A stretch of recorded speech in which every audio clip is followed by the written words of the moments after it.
Hello everyone. MRCS Part B OSCE exam এটার উপর আমাদের আজকের এক্সক্লুসিভ এডুকেশন এইডের ইন্টারেক্টিভ সেশনে সবাইকে স্বাগতম। আমাদের মানে এই সেশনটা আমাদের মেইনলি করা হচ্ছে যে আমরা অনেকেই জানেন যে আমরা MRCS পার্ট এ কোর্স শুরু করেছি। আমাদের থার্ড ব্যাচ অলরেডি অনগোয়িং। ইতিমধ্যে আমাদের সেকেন্ড ব্যাচের লাস্ট সেশনে অনেক সুন্দর একটা সফলতা আমাদের এসেছে। 9 জন পরীক্ষা দিয়েছিলেন, তার মধ্যে 7 জন এমআরসিএস এ সাকসেস অর্জন করেছেন। তো তাদের মানে তারা আমাদের কাছে চেয়েছিলেন যে তাদেরকে একটা আমরা জাস্ট তাদের নেক্সট স্টেপে আমরা তাদেরকে হেল্প করি। তো এই জন্য আমাদের একটা প্ল্যান ছিল যে এমআরসিএস পার্ট বি নিয়ে একটা ওরিয়েন্টেশন করা, বাট এট দ্য টাইম আমরা ভাবলাম যে হোয়াই নট, এটা আমরা সবার জন্যই করি।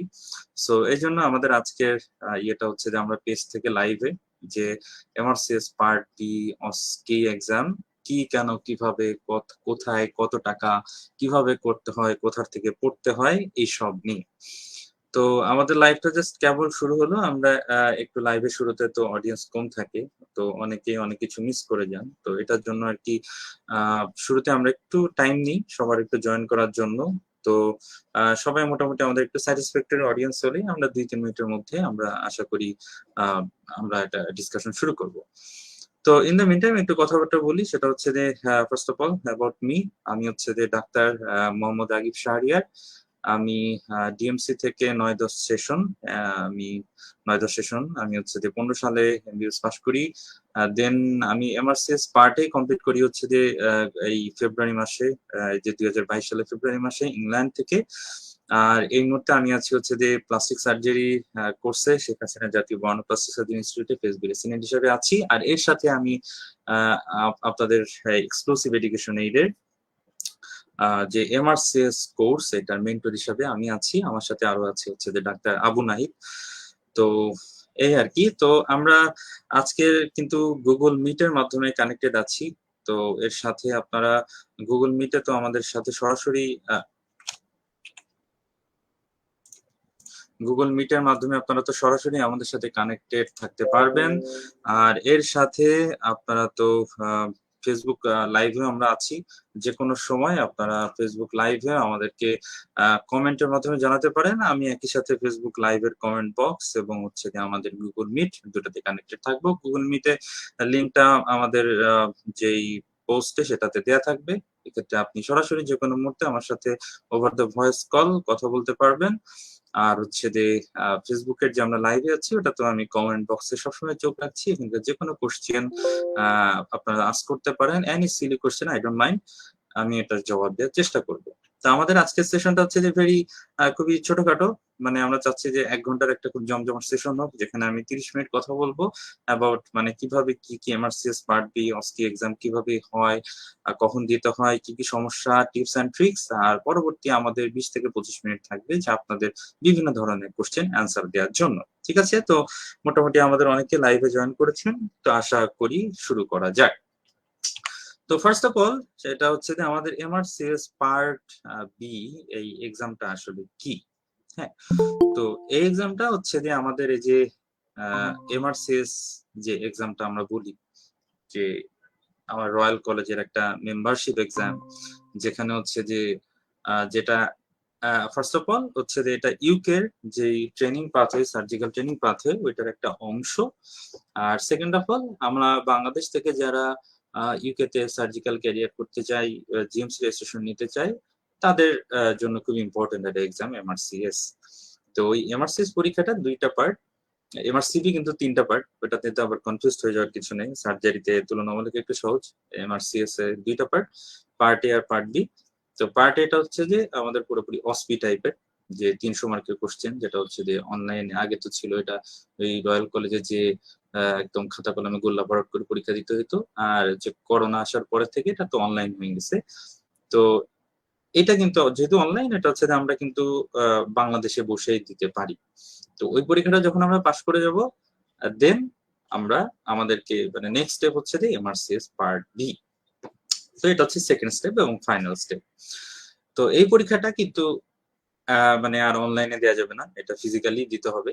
এটা হচ্ছে যে আমরা যেমন জানি যে এমআরসিএস পার্ট এ হয় হচ্ছে যে বছরে 3 বার, এই জানুয়ারি, এপ্রিল আর সেপ্টেম্বর। এমআরসিএস পার্ট বি কিন্তু জাস্ট তার পরের মাসেই হয়, তার মানে ফেব্রুয়ারি, মে, অক্টোবর। তো এটা নিয়ে আমাদের হচ্ছে যে একটু কনফিউশন কাজ টাজ করে যে আমার সিএস পার্ট বি দিতে কোনো ট্রেনিং ফেনিং লাগে কিনা। আসলে এটা কিন্তু ট্রেনিং লাগে না, এটা হচ্ছে যে বাস্তবতা। এটা মিথ প্রচলিত, আগে হয়তো বা রিকোয়ারমেন্ট ছিল, বাট এখন আর নেই। 2018 সালের পর থেকে যখন নিউ সিস্টেমে পরীক্ষা হচ্ছে, এখন আর কোনো ধরনের কোনো মানে ট্রেনিং রিকোয়ারমেন্ট নাই। সো আপনি আসলে থিওরিটিক্যালি আপনি যদি দেখা যাচ্ছে যে এমআরসিএস পার্ট এর জানুয়ারি সেশনে পাস করলেন, আপনি কিন্তু থিওরিটিক্যালি পরের হচ্ছে যে মে, আপনি তো ফেব্রুয়ারি তো ধরতে পারবেন না, ততক্ষণ রেজিস্ট্রেশন ক্লোজ হয়ে যাবে। আপনি কিন্তু পার্ট বির জন্য মেতেই বসতে পারেন, কোনো সমস্যা নাই। তো বসতে পারেন। তো ঝামেলা বসার জন্য কি কি করতে হবে? বসার জন্য হচ্ছে ঝামেলাটা হচ্ছে যে বাংলাদেশে তো পরীক্ষা দেওয়া যায় না। এটা হচ্ছে যে বাংলাদেশ ছাড়া অনেকগুলো দেশেই হয়, যেমন আমাদের পাশের ইন্ডিয়াতে হয়, তারপরে হচ্ছে যে আমাদের ইন্ডিয়াতে হয়, মালয়েশিয়া, সিঙ্গাপুর, শ্রীলঙ্কাতে হয়। ওদের এই ঝামেলা টামলা কারণে একটু বন্ধ আছে। তারপরে হচ্ছে যে নিকটস্থ আরোর মধ্যে আমাদের মিশরে হয়, খুবই অহরহ হয়। পাকিস্তানেও কিন্তু হয়। ইন্ডিয়াতে অনেকগুলা স্টেশন আছে, মানে অনেকগুলো হচ্ছে যে জায়গা আছে। কলকাতা, দিল্লি, তারপর হচ্ছে যে চেন্নাই, হায়দ্রাবাদ, অনেকগুলোতে পরীক্ষা হয়। আর অন্যদিকে হচ্ছে যে ইউকে তে তো হয়ই, সবসময় হতেই থাকে। মানে ইউকে তে মানে সবসময় হতে থাকে বলতে কি 3টা সেশনে হয়। ইউকে তে অনেকগুলা সেন্টার আছে, মেনলি হচ্ছে যে আপনার লন্ডন, তারপর হচ্ছে শেফিল্ড, ম্যানচেস্টার, এই 3টাতে মানে সবচেয়ে বেশি হয়। তো তারপর হচ্ছে যে এটার টাকা কত লাগে? টাকা হচ্ছে যে এই 997 পাউন্ড লাগে। ফার্স্ট পার্টটার জন্য তো একটু অনেক কম আর কি, 550 পাউন্ড। আর সেকেন্ড পার্টটার জন্য হচ্ছে যে 997 পাউন্ড লাগে। তো এটা কি করে করতে হয়?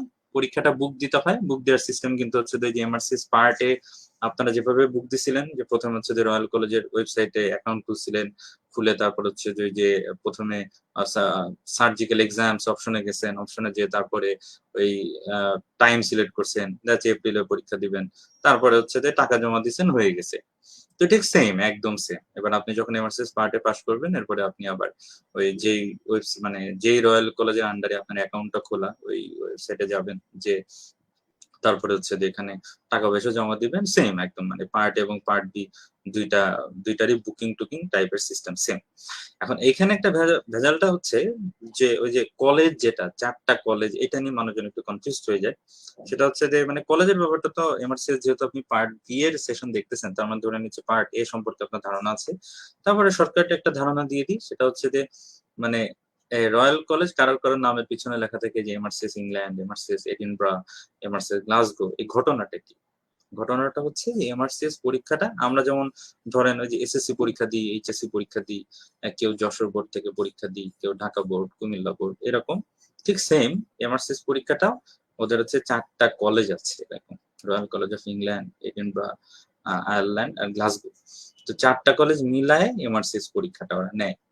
তো আমরা মানে যে কোনোটা থেকে মানে আমরা কিন্তু পরীক্ষা দিতে পারি, এটা কোনো ধরনের কোনো ডিফারেন্স মেক করে না। এটা হচ্ছে 1 নম্বর কথা। তো এবং আরেকটা কথা হচ্ছে যে আমরা কিন্তু যে কোনো সময় আবার কলেজ সুইচও করতে পারবো।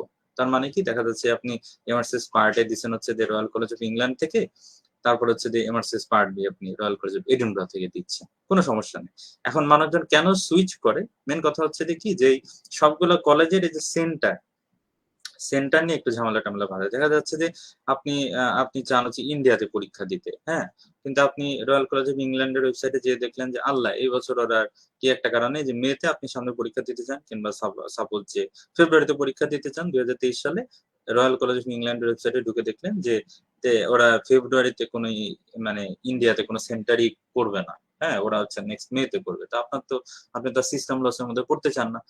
তখন আপনি কিন্তু চাইলেই এডিনবরার আবার ওয়েবসাইটটা চেক করলেন, চেক করে দেখলেন যে ওরা ঠিক আছে, ওরা ইন্ডিয়াতে পরীক্ষা নেবে ফেব্রুয়ারিতে, আপনি সুন্দর করে এডিনবরার ওয়েবসাইটে অ্যাকাউন্ট খুলে আপনি সুন্দর করে এমআরসিএস পার্ট বির বুকিং দিয়ে দিবেন, কোনো সমস্যা নাই। শুধু মানে এক্সট্রা একটা হ্যাসেল নিতে হয় আপনি যদি কলেজ চেঞ্জ করেন, সেটা হচ্ছে ওই যে আমরা এমআরসিএস পার্টে যখন বুকিং দিই, তখন কিন্তু ওই যে বুকিং দেওয়ার পরে ওই যে আমাদের এমবিবিএস এর একটা স্ক্যান কপি ওদেরকে ইমেল করে পাঠাইতে হয়। আগে তো হার্ড কপি দেওয়া লাগতো, এখন স্ক্যান কপি পাঠাই দিলেই হয়। আপনি যদি সেম কলেজের আন্ডারে পার্ট এ বা পার্ট বি দুইটাই দেন, তাহলে পার্ট বি পরীক্ষাটা রেজিস্ট্রেশনের সময় আবার নতুন করে কাগজপত্র পাঠানো লাগবে না। আর যদি কলেজ সুইচ করেন, তাহলে ওই কাগজটা আবার ধরেন আগে তো পাঠিয়েছেন রয়্যাল কলেজ অফ ইংল্যান্ডের কাছে, এবার হচ্ছে যে আপনি রয়্যাল কলেজ অফ এডিনবরার কাছে পাঠাবেন। এই হচ্ছে যে ভেজাল, এছাড়া আর কোনো ভেজাল নেই। ঠিক আছে, ওকে। আর জিনিসটা হচ্ছে যে ওই খরচের ব্যাপারটা হচ্ছে যে আমরা হচ্ছে যে ওই যে ৯৯৭ পাউন্ড হচ্ছে পরীক্ষার খরচ। আর এর সাথে হচ্ছে যে আপনি এখন যেইখানে যে পরীক্ষা দিবেন, আপনি যদি এখন মনে করেন যে আমি ইংল্যান্ডে যে পরীক্ষা দিব, তাহলে তো হচ্ছে যে ওই খরচ তখন ইংল্যান্ডে যাওয়া আসার টাকাটা যোগ হবে। এখানে আপনি যে কয়দিন থাকবেন হোটেল-টোটেলে ওইটার খরচটা যোগ হবে। তখন দেখা যাচ্ছে এখানে ২-২.৫ লক্ষ টাকা চলে গেল।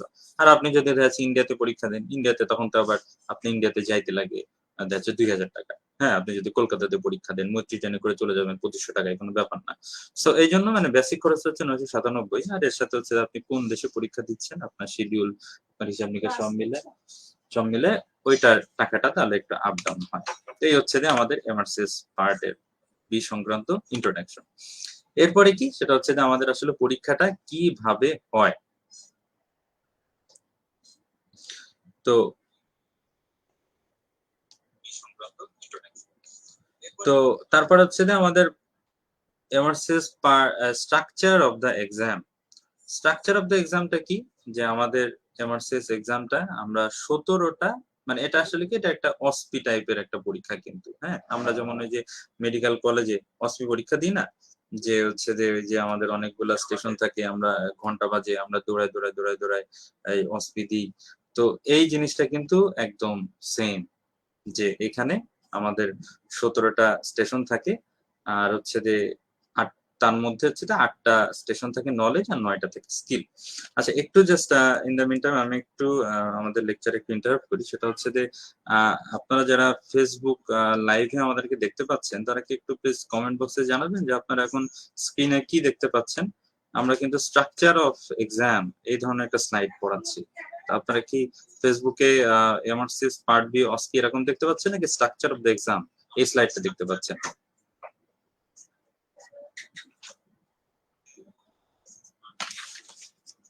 একটু কি জানাবেন? কারণ আমার মনে হচ্ছে যে এখানে কোনো ধরনের একটা আহ ঝামেলা হচ্ছে কিনা আরকি।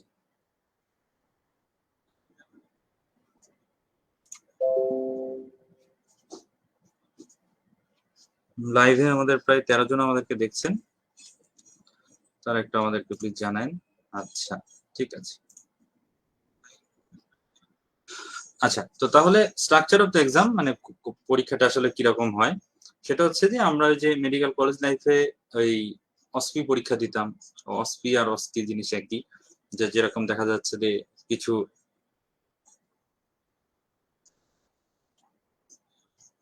হ্যাঁ, তাহলে যে স্ট্রাকচার অফ দ্য এক্সাম এখন হচ্ছে যে দেখা যাচ্ছে। ওকে।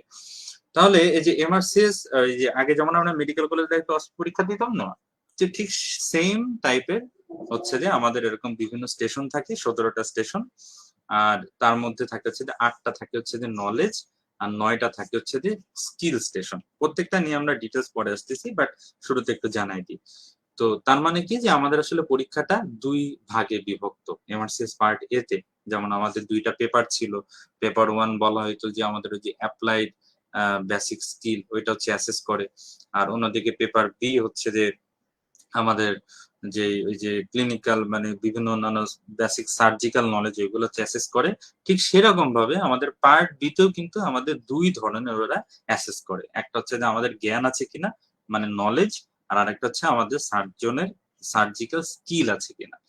তো তার মানে হচ্ছে যে ১৭টা স্টেশনের মধ্যে ৮টা থাকে হচ্ছে যে নলেজ রিলেটেড আর ৯টা থেকে স্কিল রিলেটেড। তো প্রত্যেকটাতে হচ্ছে ২০ মার্ক। তো এবং আমাদের মানে ১৭টা স্টেশন আপনার টানাই হয়ে যাবে। তো এর মধ্যে আমাদেরকে আলাদা ভাবে নলেজেও পাস করতে হবে, স্কিলেও পাস করতে হবে। এটা হচ্ছে যে মেইন কথা। যে শুধুমাত্র আপনি নলেজে 100 এ 100 পাইলেন কিন্তু স্কিলে আপনি ফেল করে গেলেন তাহলে কিন্তু আপনাকে আবার পরীক্ষা দিতে হবে। শুধু যে স্কিল দিতে হবে তা না। পরের বার নলেজ এবং স্কিল ২ টাই দিতে হবে। তো তাহলে ওরা নলেজটা কি করে অ্যাসেস করে? ওইটা হচ্ছে যে আপনার নলেজের মধ্যেই টোটাল ৮টা স্টেশন থাকে। তার মধ্যে ৩টা থাকে হচ্ছে যে অ্যানাটমি রিলেটেড, ২টা থাকে হচ্ছে যে প্যাথোলজি রিলেটেড আর ৩টা থাকে ক্রিটিক্যাল কেয়ার এবং অ্যাপ্লাইড সার্জিক্যাল সায়েন্স এই রিলেটেড। এর ভিতরে আমরা ডিটেইলস কিছুক্ষণ পরে আমরা জানবো। আর স্কিলের মধ্যে যে ৯টা স্টেশন থাকে তার মধ্যে থাকে ২টা হিস্ট্রি টেকিং, ২টা থাকে হচ্ছে যে ইনফরমেশন গিভিং। একটা ইনফরমেশন গিভিং মানে আপনি যে কাউন্সিলিং টাউন্সিলিং টাইপ এই টাইপের স্টেশন আমরা ডিটেইলস আবার পড়বো। ২টা থাকে হচ্ছে যে প্রসিডিউর আর তিনটা থাকে হচ্ছে যে এক্সামিনেশন। আগে ছিল কিন্তু 18টা স্টেশন, রিসেন্টলি হচ্ছে যে কোভিড এর পরে ওরা 17টা করে ফেলছে। তো 17টা এরকম স্টেশন থাকে, আর রেস্টিং স্টেশন থাকে হচ্ছে যে তিনটা, সব মিলে 20টা হচ্ছে যে আমাদের ঘর। ঠিক আছে, এই হচ্ছে যে আমাদের স্ট্রাকচার অফ এক্সাম। তো এইটা হচ্ছে যে আমাদের মার্ক ডিস্ট্রিবিউশন। এটাতে আমরা একটু মনোযোগ সহকারে পড়লে যে আসলে আমরা এক একটা স্টেশনে কি কি ধরনের কথাবার্তা বলা হয় এবং আসলে কি ওরা অ্যাসেস করে, এই জিনিসটা আমরা বুঝতে পারবো। তো এখানে সবচেয়ে ইম্পর্টেন্ট যেটা জিনিস দেখতে হবে, দেখেন আমাদের এই যে সেকেন্ড যে ঘরটা, এই ঘরটা একটু সবাই খেয়াল করেন যে আমাদের এই এখানে কিন্তু টোটাল এই যে ওরা 17টা স্টেশনারি প্রত্যেকটা ডিটেলস দিয়ে রাখছে। আমাদের প্রত্যেকটা স্টেশনের কিন্তু পাস মার্ক হচ্ছে 20। তো আমরা যেই নলেজ যে স্টেশন গুলা, সেইগুলা মোটামুটি সবগুলো আমাদের ওরা নলেজের উপরই 20 মার্ক দিবে। কিন্তু আমাদের ধরেন কিছু কিছু স্টেশন আছে যেগুলাতে 2টা করে এক্সামিনার থাকে। তার মধ্যে হচ্ছে যে হিস্ট্রির যে 2টা স্টেশন, ওই 2টা স্টেশনে কিন্তু 2জন এক্সামিনার থাকে। আর আরেকটা হচ্ছে যে টকিং উইথ যে আমাদের কাউন্সিলিং সেশন। তার মানে এই 3টা স্টেশনে আমাদের কিন্তু 2জন এক্সামিনার থাকবে, বাকি সবগুলাতে 1জন করে এক্সামিনার থাকবে। এখন আপনাদের কথা হইতে পারে যে আচ্ছা, এই সবগুলো স্টেশন অ্যানাটমি ফিজিওলজি মানে এগুলো সবগুলোতে একটা এক্সামিনার, আর হঠাৎ করে 3টাতে আবার আহ, 2জন করে এক্সামিনার কেন? এটার ঘটনাটা হচ্ছে যে দেখেন যে এই যে হিস্ট্রি এবং এই যে কাউন্সেলিং, এই দুইটাতে কিন্তু শুধুমাত্র আপনার যে মেডিকেল নলেজ, এটা কিন্তু ইম্পর্টেন্ট না। এখানে আপনি এই 3টা স্টেশনে আপনি কি করতেছেন, এই 3টা স্টেশনে আপনি রোগীর সাথে সরাসরি ডিল করতেছেন এবং কোনো একটা কথাবার্তা বলতেছেন। তো এই জন্য আহ আচ্ছা আশা আপু, এটা হচ্ছে যে আমাদের মার্ক ইসের মার্ক ডিস্ট্রিবিউশন একটু মনে হয় আমাদের ফেসবুক লাইভে একটু লেটে লেটে আসতেছে আর কি। সো ওকে, হ্যাঁ, মার্ক ডিস্ট্রিবিউশন এবার আসছে। ওকে, আমরা যখন হচ্ছে যে ফুল স্ক্রিনে যাচ্ছি তখন মনে হয় একটু ঝামেলা হচ্ছে আর কি, আর আমি যখন স্ক্রিন ছোট করতেছি তখন হচ্ছে যে এটা ঠিক হয়ে যাচ্ছে। ওকে, তো জাস্ট আমি একটু জাস্ট মার্ক ডিস্ট্রিবিউশনটা, এটা প্লাস সাইডটা আমরা পরে দিয়ে নিবো, এত হিজিবিজি লেখা আপনারা বুঝবেন না, বাট কথাগুলো একটু শুনে দেখেন। তার মানে আপনি যখন অ্যানাটমি স্টেশনে ঢুকবেন, আপনি দেখবেন একটা এক্সামিনার, সবগুলা প্রসিডিউর টেসিডিউর এক্সামিনেশন সবগুলাতে, বাট 2টা হিস্ট্রি আর হচ্ছে যে talking with the relative, just যেখানে রোগীর সাথে কথা বলার একটা ব্যাপার স্যাপার আছে, এই 3টা স্টেশনে 2টা এক্সামিনার থাকে। একজনের হাতে থাকে আপনার 16 মার্ক, আর আরেকজনের হাতে থাকে 4 মার্ক। এটার পিছনে ঘটনাটা কি?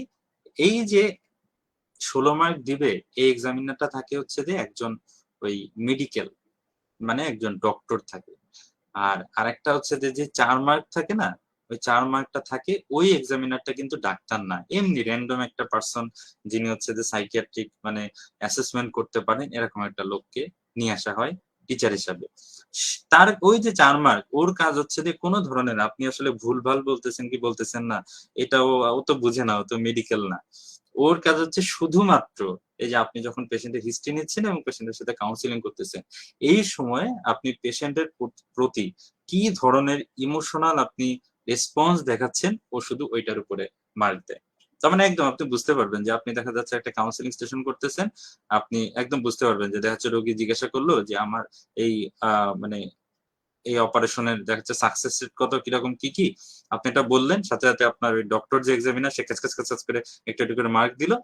আর জাস্ট রোগী দেখা যাচ্ছে যে একটু কেঁদে দিছে আর আপনি এটাতে পর্যাপ্ত পরিমাণ মনোযোগ দেন নাই, তখনই দেখবেন যে আপনার লে এক্সামিনারটা কাজ কাজ কাজ করে কি কি জানি মার্ক দিয়ে দিচ্ছে। বুঝতে পারছেন? তার মানে এই 3টা স্টেশনে আমাদের 2জন করে এক্সামিনার থাকে, বাকি সবগুলাতে একজন এক্সামিনার সেই পুরো মার্কটা দিবে। গেল। এরপরে হচ্ছে যে আমাদের এই পরীক্ষাটা আসলে কিভাবে হয়, মানে আমরা মোটামুটি স্ট্রাকচারটা বুঝে ফেললাম, এখন আমরা কিন্তু একদম প্র্যাকটিক্যাল কথাবার্তা বলবো।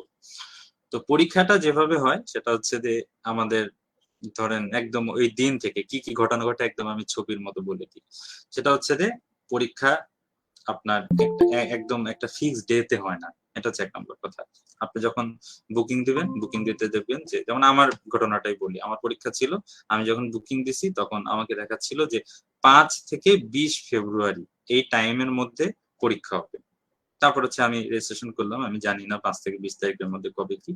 এরপরে পরীক্ষা যখন হচ্ছে যে পরীক্ষার ধরেন আপনার 15-20 দিন বাকি, তখন আপনার কাছে মেইল আসবে যে 5 থেকে যে 20 এই যে একটা স্লটের মধ্যে আমাদের টানা প্রত্যেকদিন এমআরসিএস পার্ট বি পরীক্ষা হয়ে যাচ্ছে, এর মধ্যে আপনার পরীক্ষা হচ্ছে যে 9 তারিখ। তো ঠিক আছে, এরপর আমি তাহলে পরীক্ষার 15 দিন আগে জেনে গেলাম যে ঠিক আছে আমার পরীক্ষা হচ্ছে যে 9 তারিখ, মানে এই 5 থেকে 20 তারিখ এই টানা প্রত্যেকদিন কিন্তু পরীক্ষা হয়েই যাচ্ছে। তো ওই দিন 9 তারিখে যে আমি গেলাম, ওই দিন আসলে ঘটনা থাকে কি যে ওরা 2টা সেশনে পরীক্ষা নেয়, একটা হচ্ছে সকাল পার্টি আর একটা হচ্ছে বিকাল পার্টি। সকাল পার্টি মোটামুটি হচ্ছে যে এরকম 8টার দিকে ঢুকে, 8টার দিকে 7টার দিকে ঢুকে হচ্ছে যে ওরা মোটামুটি 1টা-2টা পর্যন্ত পরীক্ষা দিয়ে বেরিয়ে যাবে। আর বিকাল পার্টি যারা, তারা হচ্ছে এরকম 3টার দিকে ঢুকে এরকম মোটামুটি রাত 8টা-9টার দিকে বেরিয়ে যাবে। তো সাধারণত হচ্ছে যে রয়্যাল কলেজ অফ ইংল্যান্ডের আন্ডারে আপনারা যদি পরীক্ষা দেন, যে ডান পাশে যে ছবিটা আমরা দেখতে পাচ্ছি, এটা কিন্তু হচ্ছে রয়্যাল কলেজ অফ ইংল্যান্ডের ছবি। হ্যাঁ, তো 4 তলা একটা বিল্ডিং, সুন্দর একদম হচ্ছে যে লয়াররা যেখানে লিঙ্কন সিন ব্যারিস্টারি পড়ে টরে, একদম জাস্ট পাশের বিল্ডিংটা হচ্ছে এটা। তা আমি যখন পরীক্ষা দিতে গেছি, ওরা হচ্ছে কি জানি রয়্যাল কলেজ অফ ইংল্যান্ড রং করতেছিল। হ্যাঁ, রং করতেছিল, কি সব নির্মাণ কার্য চালাচ্ছিল। সেই জন্য আমার পরীক্ষাটা হয়েছিল হচ্ছে যে রয়্যাল কলেজ অফ জিপি, যেটা হচ্ছে যে বাম পাশের, যেটা একটু সন্ধ্যাবেলার ছবি দিয়ে দিছি এই বিল্ডিংটাতে। তো তারপর হচ্ছে যে আমি সেদিন পরীক্ষা দিতে গেলাম। আমার তো পরীক্ষা হচ্ছে যে বিকালে, আমি সুন্দর 12টার দিকে পৌঁছে গেছি। আমাকে যদি যাইতে বলছিল 2টায়, তো যে আমাকে ঢুকতে দেয় নাই, যে আমি হচ্ছে এই যে সামনের যে দরজা, এটার আশেপাশে ফুটপাতে মোটামুটি 2-3 ঘন্টা হাঁটাহাঁটি করলাম। পাশে হচ্ছে একটা স্টেশন আছে, ওই রেল স্টেশনের ওয়াইফাই দিয়ে মোটামুটি 1-2 ঘন্টা এসব ভিডিও টিডিও হ্যান ত্যান এসব দেখে বেড়াইছি, রিল্যাক্স করছি। এরপরে পরীক্ষার আপনারা যেহেতু যে বললাম যে 17টা স্টেশন এবং 3টা রেস্টিং স্টেশন, তার মানে 20 জন একবারে পরীক্ষা দিতে ঢুকে। তো একবারে ওরা আসলে 40 জন করে ঢুকায়। মানে আমি ইংল্যান্ডের কথা বলতেছি, আমার দিন কি হয়েছিল এটা আমি বলতেছি, একদম ফার্স্ট লাইফ এক্সপিরিয়েন্স আপনারা বুঝবেন। তা একবারে আমরা 40 জন, এই যে বাম পাশের যে গেট, এই গেটটা দিয়ে ঢুকলাম। ঢোকানোর পরে আমাদেরকে একটা ওয়েটিং রুমে বসাইলো, বসায় পরীক্ষার নিয়ম কানুন হেনতেন বলে দিল। এরপরে আমাদের 40 জনকে 2 ভাগে ভাগ করে দিল।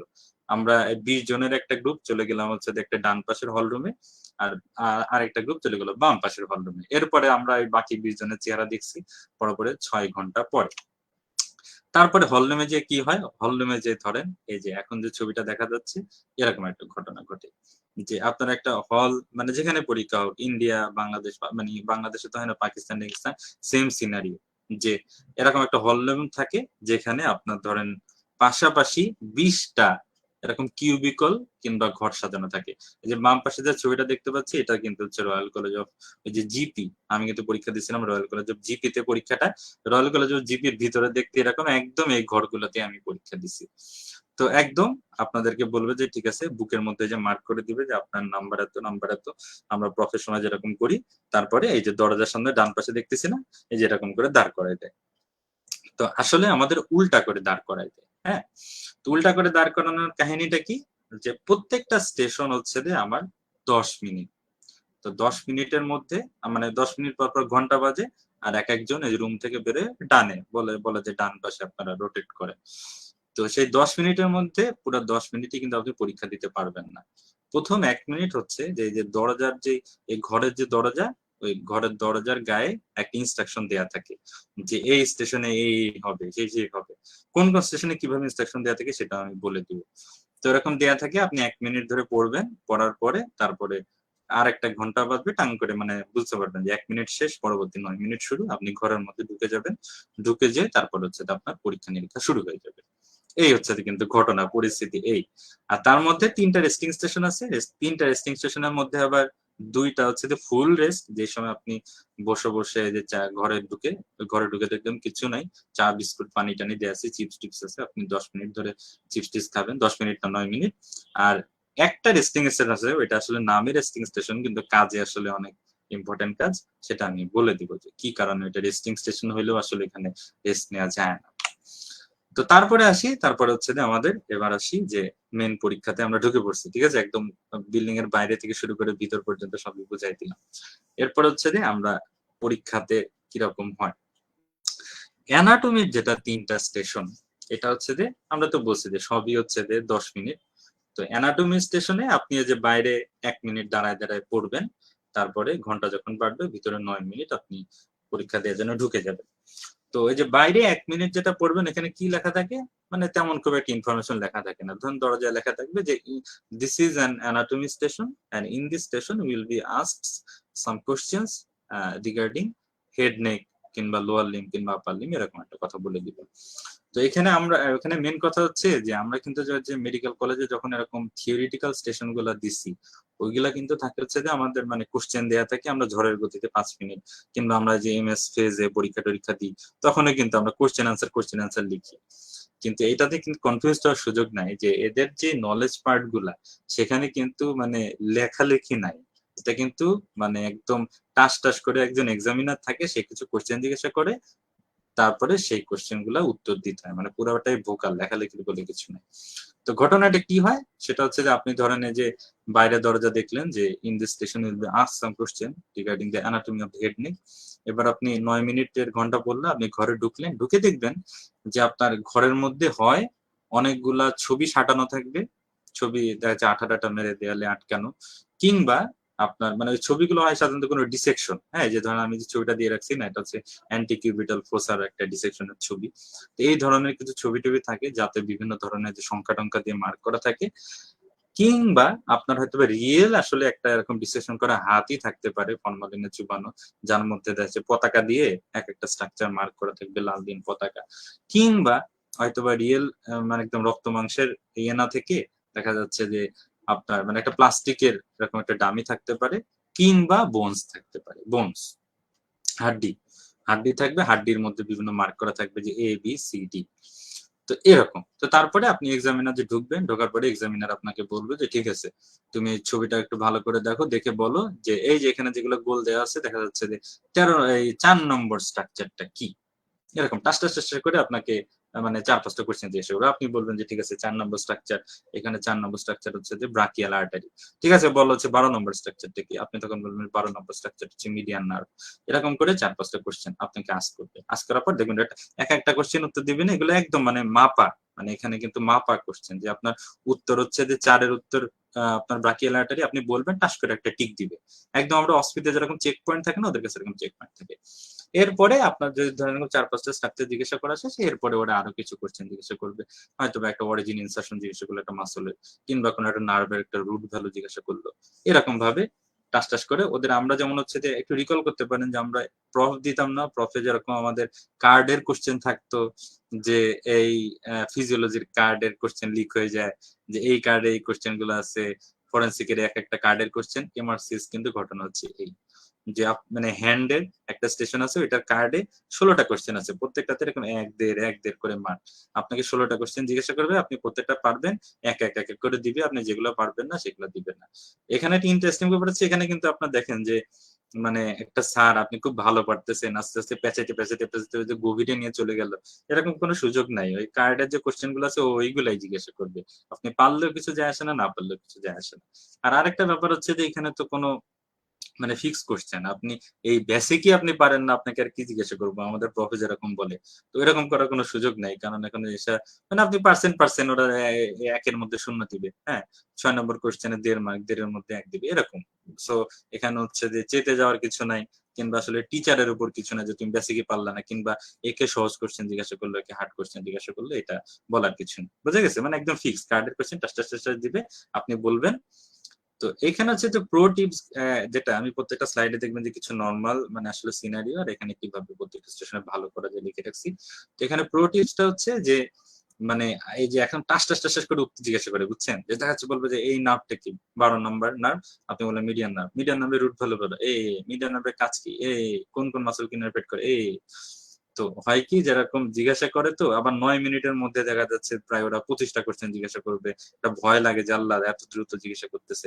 তো মাঝে মাঝে না মনে নাই আসতে পারে, তো মনে দেখা যাচ্ছে বললো যে মিডিয়ান নার্ভের রুট ভ্যালু কত, আপনি তো মুখস্থ C5 থেকে T1, কিন্তু ওই সময় আপনার মনে নেই।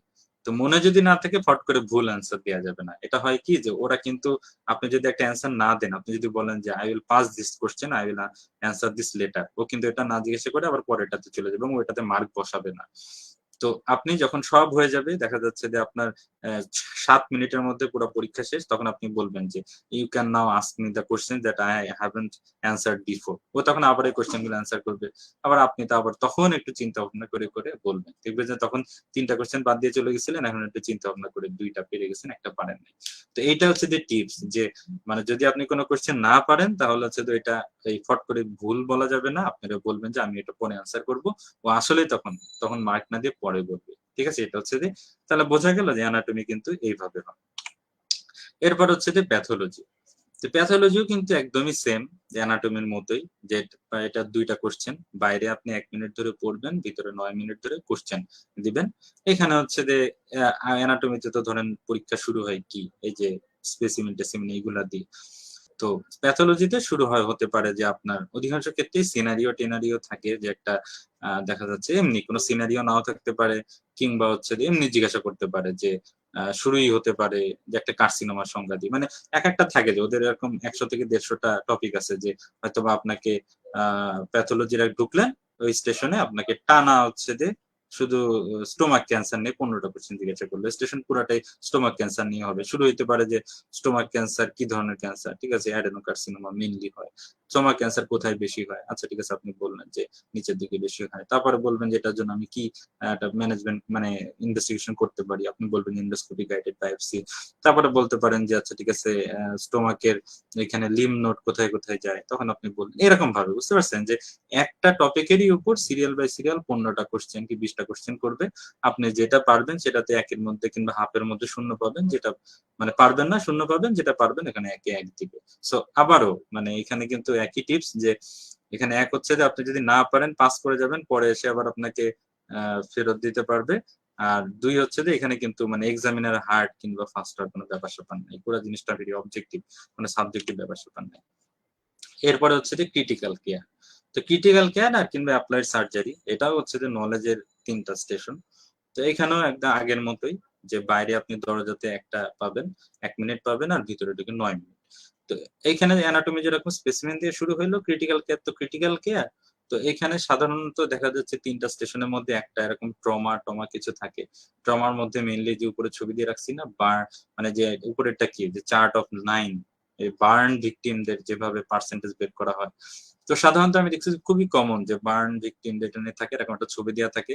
তো ছবি দেখে আপনি 1 মিনিটে একটু প্রথমে অ্যাসেস করে নিবেন যে মানে বাইরের দরজায় লাগানো থাকবে যে in this photo you can see a burn victim who has suffered burn in the following areas, calculate the areas and answer the questions in the station. তো আপনি বাইরে দাঁড়ায় দাঁড়ায় তখন হচ্ছে রুল অফ 9, আপনি দেখতেছেন বুক পড়ে গেছে 9, পেট পড়ে গেছে 9, এরকম করে করে করে হিসাব করলেন, দেখা যাচ্ছে যে 25% পড়ে গেছে।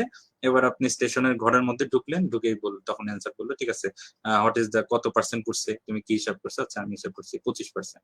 আচ্ছা ঠিক আছে 25% পড়ছি, এটার উপর হিসাব করে তোমার কত ফ্লুইড হবে এই। আচ্ছা ঠিক আছে, এবার তাহলে ফ্লুইড এটা হওয়ার পরে বার্নের মোস্ট কমন এরকম কি কি কমপ্লিকেশন হয় এই। আচ্ছা ঠিক আছে এই কমপ্লিকেশন হলে কি করবা এই। তার মানে এই যে শুরু হইলো কিন্তু ছবিটা দিয়ে, আস্তে আস্তে আস্তে আস্তে ওইটা নিয়ে 15টা কোশ্চেন একদম ফিক্স, সবাইকে একই কোশ্চেন, কারো কেউ কম কারো বেশি না। তারপরে ট্রমার মধ্যে ধরেন একটা এক্সরে দেওয়া থাকতে পারে, এক্সরে তে থাকতে পারে যে হয়তো একটা নিউমোথোরাসের একটা এক্সরে। তো ওইটা দিয়ে বলবো যে ঠিক আছে এক্সরে তে তুমি কি দেখতে পাচ্ছ, নিউমোথোরাস, আচ্ছা ঠিক আছে এটা ম্যানেজমেন্ট কি, চেস্ট ড্রেন দিতে হবে, আচ্ছা চেস্ট ড্রেনের এইভাবে কোথায় দিতে হয়, এরকম মানে বুঝতে পারছেন, একটা নির্দিষ্ট টপিকে শুরু হয়ে ওই টপিকেরই 15টা কোশ্চেন। এখন এই ক্রিটিক্যাল কেয়ারের একটা ঝামেলাটা হচ্ছে যে এই ক্রিটিক্যাল কেয়ারে বুঝতেই তো পারতেছেন যে একটা দিয়ে শুরু হয়, তারপরে ওইটার উপরই চলতে থাকে। তো এই জন্য প্রথম কোশ্চেনটা কিন্তু একটু বুঝে শুনে অ্যান্সার করলে ভালো। কারণ কি বলেন তো দেখি, কারণ হচ্ছে ধরুন প্রথম কোশ্চেনটা আপনার একটা এক্সরে দিছে, এক্সরে হচ্ছে আসলে নিউমোথোরাক্সের এক্সরে। তো আপনি এটা কিছু না বুঝেই ফট করে বলে দিলেন যে এটা হচ্ছে যে আসলে প্লুরাল এফিউশন এক্সরে, কিংবা ধরেন এআরডিএস এর এক্সরে। তো ওর পরের কোশ্চেনটাই তো হবে যে আচ্ছা ঠিক আছে what are the causes of this type of condition.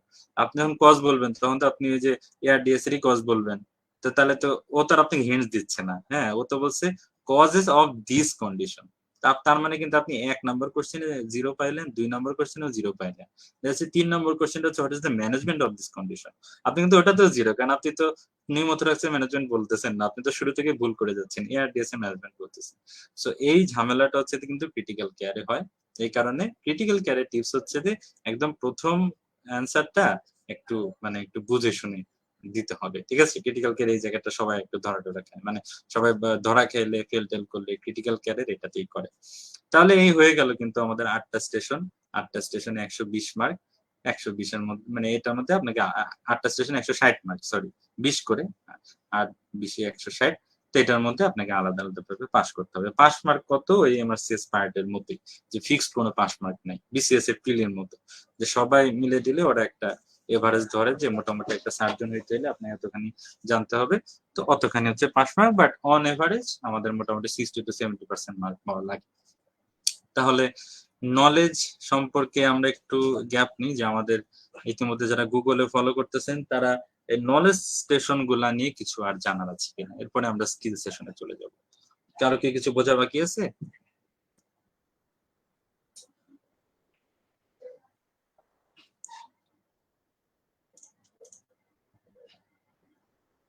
আপনারা কিন্তু আমাদের হচ্ছে যে ফেসবুকে আমাদেরকে কমেন্ট করতে পারেন, কিংবা আমাদের হচ্ছে যে ফেসবুকে যেই পোস্ট আছে এখানে কিন্তু কমেন্ট বক্সে গুগল মিটের লিংক কিন্তু দেওয়া আছে, আপনারা সরাসরি এখানে ক্লিক করে গুগলে জয়েন করে আমার সাথে হচ্ছে সরাসরি কথা বলতে পারেন।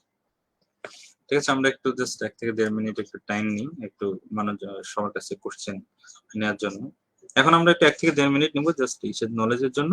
আবার লাস্টে কিন্তু আমরা একদম মানে ডিটেলস যে কোনো বিষয় নেওয়ার জন্য নিবো। ঠিক আছে, জাস্ট একটু কোশ্চেন নিচ্ছি। যে পিসি দাস ভাইয়া, প্রাপ্তি, অম্লান আপু, ওনারা তো সবাই এমআরসি স্মার্ট এবার কমপ্লিট করছেন। আপনাদের কোনো কোশ্চেন আছে কিনা নলেজ পার্টের জন্য? আচ্ছা, না সিরিয়ালি আসলে আসে না। সিরিয়ালি হচ্ছে যে 17টা স্টেশন, আপনি 1 নম্বর স্টেশন অ্যানাটমি হতে পারে, 2 নম্বর স্টেশন হচ্ছে যে আবার প্রসিডিউর হতে পারে, 3 হচ্ছে যে আবার প্যাথোলজি হতে পারে, 4 আবার যে কাউন্সিলিং হতে পারে। 17টা একদম মানে ভজঘট উল্টাপাল্টা এরকম করে আসে, একদম সিরিয়াল বাই সিরিয়াল না। তবে এখানে ব্যাপারটা হচ্ছে যে ওই যে 17টা স্টেশন তো একদম টানা দেখা যাচ্ছে 5 ঘন্টা পরীক্ষা, সো এরকম হয় যে 17টার মধ্যে মানে রেস্টিং সহ তো সব মিলাই 20টাই, তো 10টা টানা হয়ে যাবে, হয়ে যাওয়ার পরে আপনারা একটু টয়লেটে যাওয়ার ব্রেক টেক পাবেন, তারপরে আবার টানা 10টা হবে। তবে এখানে একটা ব্যাপার আছে, দুইটা আলাদা আলাদা টয়লেটে লোকজনদের পাঠায়। এই যে 10টা স্টেশন যারা করছে ওরা এক টয়লেটে যায়, বাকি 10টা স্টেশন যারা করছে তারা আরেক টয়লেটে যায়, যাতে এরা এদেরকে না বলে দিতে পারে যে পরের 10টা ইয়ে। ঠিক আছে, তো ঠিক আছে, তাহলে একজনই কোশ্চেন করছিলেন যে সিরিয়ালে আসবে কি আসবে না, এটা উত্তর পেয়ে গেছেন। এরপরে আমরা আসি হচ্ছে যে হিস্ট্রি, আমরা স্কিলে চলে যাচ্ছি। তো স্কিলে আমাদের হিস্ট্রিটা যেটা হয় যে আপনি মানে এই দরজার বাইরে দাঁড়ায় আছেন, দরজার বাইরে দাঁড়ানোর পরে ওইখানে দেখবেন যে ইন দিস স্টেশন, মানে আপনাকে একটা জাস্ট এক লাইনে বলে দিবে যে কিরকম একটা রোগীর আপনি হিস্ট্রি নিতে যাচ্ছেন, যাতে আপনি মনের মধ্যে সাজাই ফেলতে পারেন যে কি কি জিজ্ঞাসা করবেন। আচ্ছা, না না, এই একদম ফিক্সড, মানে যেই 20 জন পরীক্ষা দিচ্ছেন তাদের সবার জন্য ওই প্যাথোলজি স্টেশনে ওই গ্যাস্ট্রিক কার্সিনোমাই। হ্যাঁ, আর এটা কোনো চেঞ্জ হবে না, মানে সবার জন্যই গ্যাস্ট্রিক কার্সিনোমা ওই স্টেশনটা। হ্যাঁ, মানে এর মধ্যে কোনো চেঞ্জ নাই যে 20টা, কিন্তু যেটা হবে যে এই যে বললাম না যে টানা 15 দিন পরীক্ষা হয়, তা হচ্ছে পরের দিন আবার গ্যাস্ট্রিক কার্সিনোমা না আসতে পারে, পরের দিন আবার দেখা যাচ্ছে যে একটা অন্য কিছু দিয়ে দিয়ে কোলোরেক্টাল কার্সিনোমা, কিন্তু ওই দিন আপনারা যে 20 জন পরীক্ষা দিচ্ছেন সবাই ওই গ্যাস্ট্রিক কার্সিনোমাতেই পরীক্ষা দিবেন, আলাদা কিছু হবে না। ঠিক আছে, এবার তাহলে হিস্ট্রি স্টেশনে আসি। হিস্ট্রি স্টেশনে আপনাকে ধরেন বলে দিল যে in this station you will take a history of a patient who is suffering from dyspepsia, কিংবা এরকম দেখা যাচ্ছে ওয়েট লস, কিংবা low back pain for 7 month, শুধু এইটুকু লেখা, আর কিচ্ছু লেখা নেই।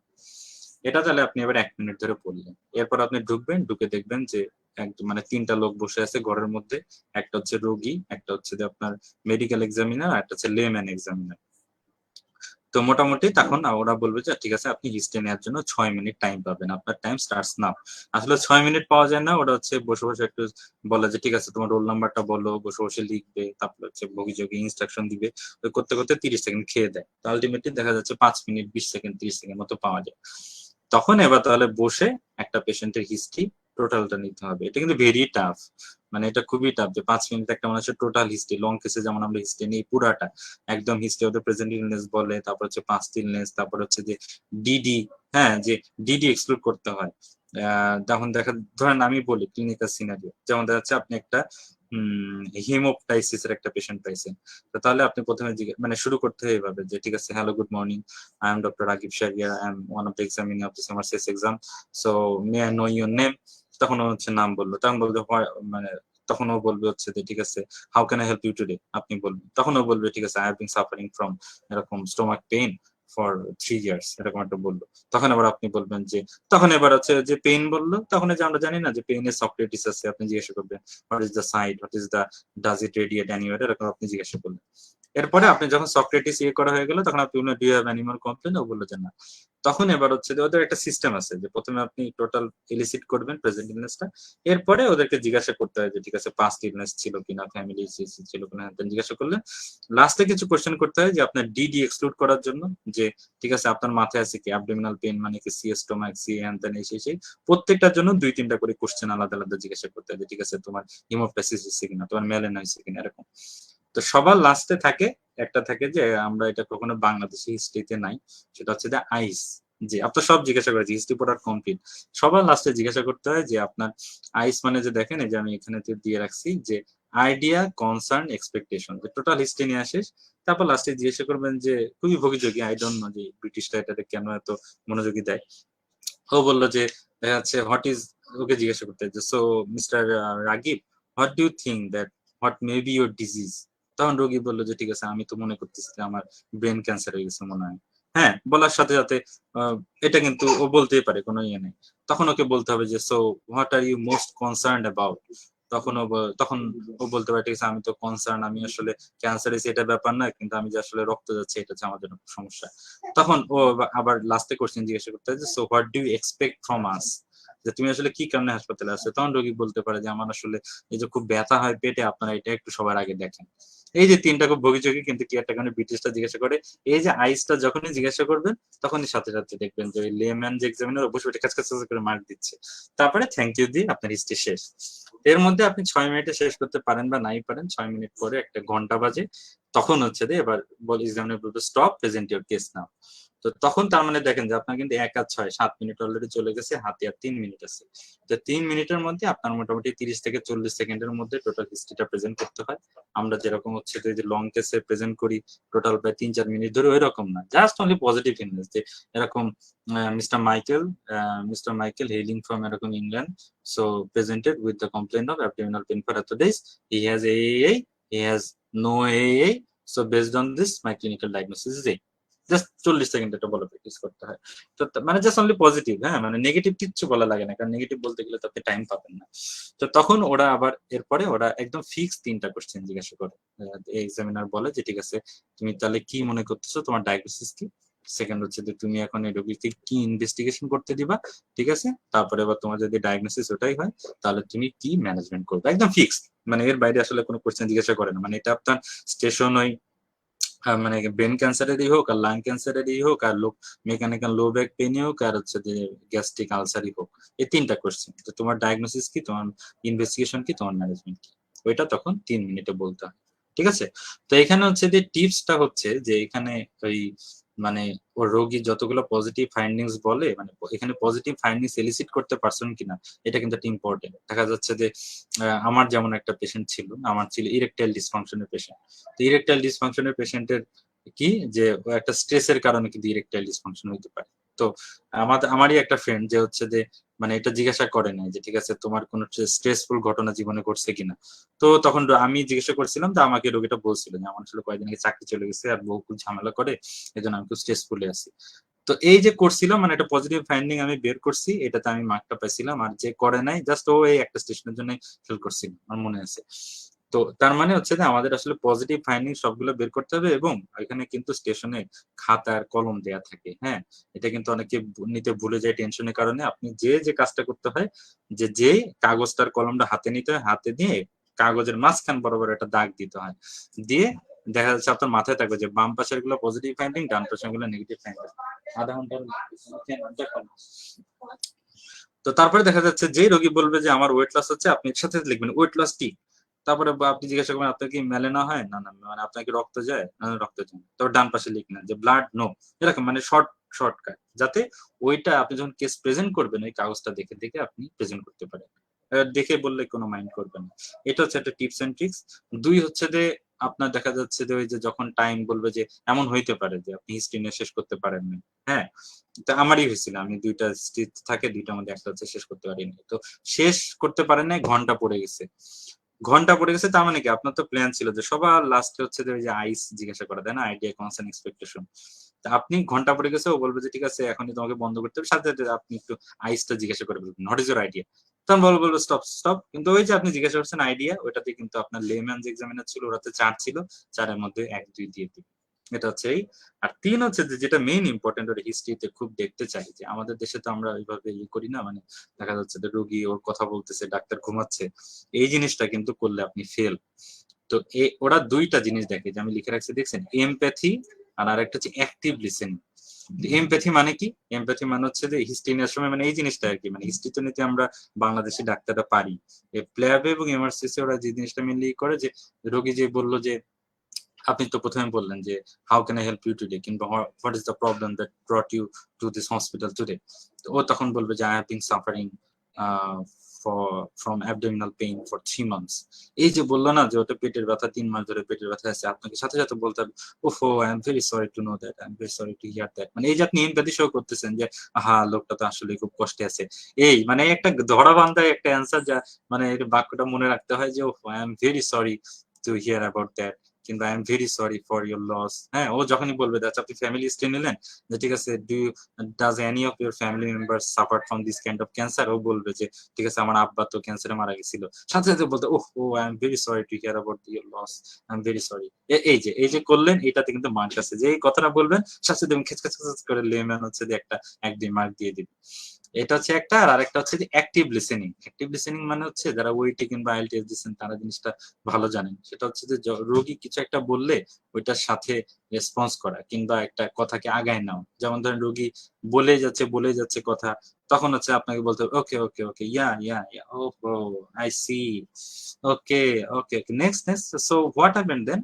মানে এই যে আপনি তো এক মানে প্যাসিভলি বসে আছেন তা না, আপনি যে কথা আগায় নিচ্ছেন, okay okay, yeah I see that, I see, okay, so next what happened after you have undergone surgery.